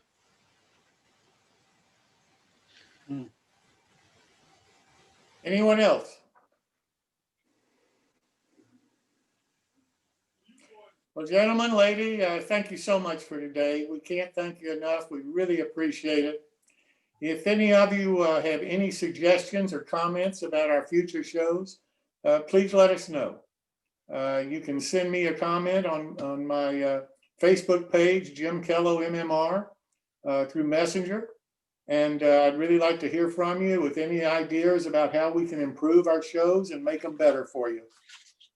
Thanks again for coming. Don't forget to put our next show on your calendar. It's November the 21st at 1 o'clock Eastern Time. And don't forget, every Wednesday and Saturday evening at 7 o'clock, we have our New Tracks meetups and either have a new featured modeler or a special discussion about some part of model railroading every time. So see you then, I hope. Thanks again for coming and stay safe. Thank Yeah. you.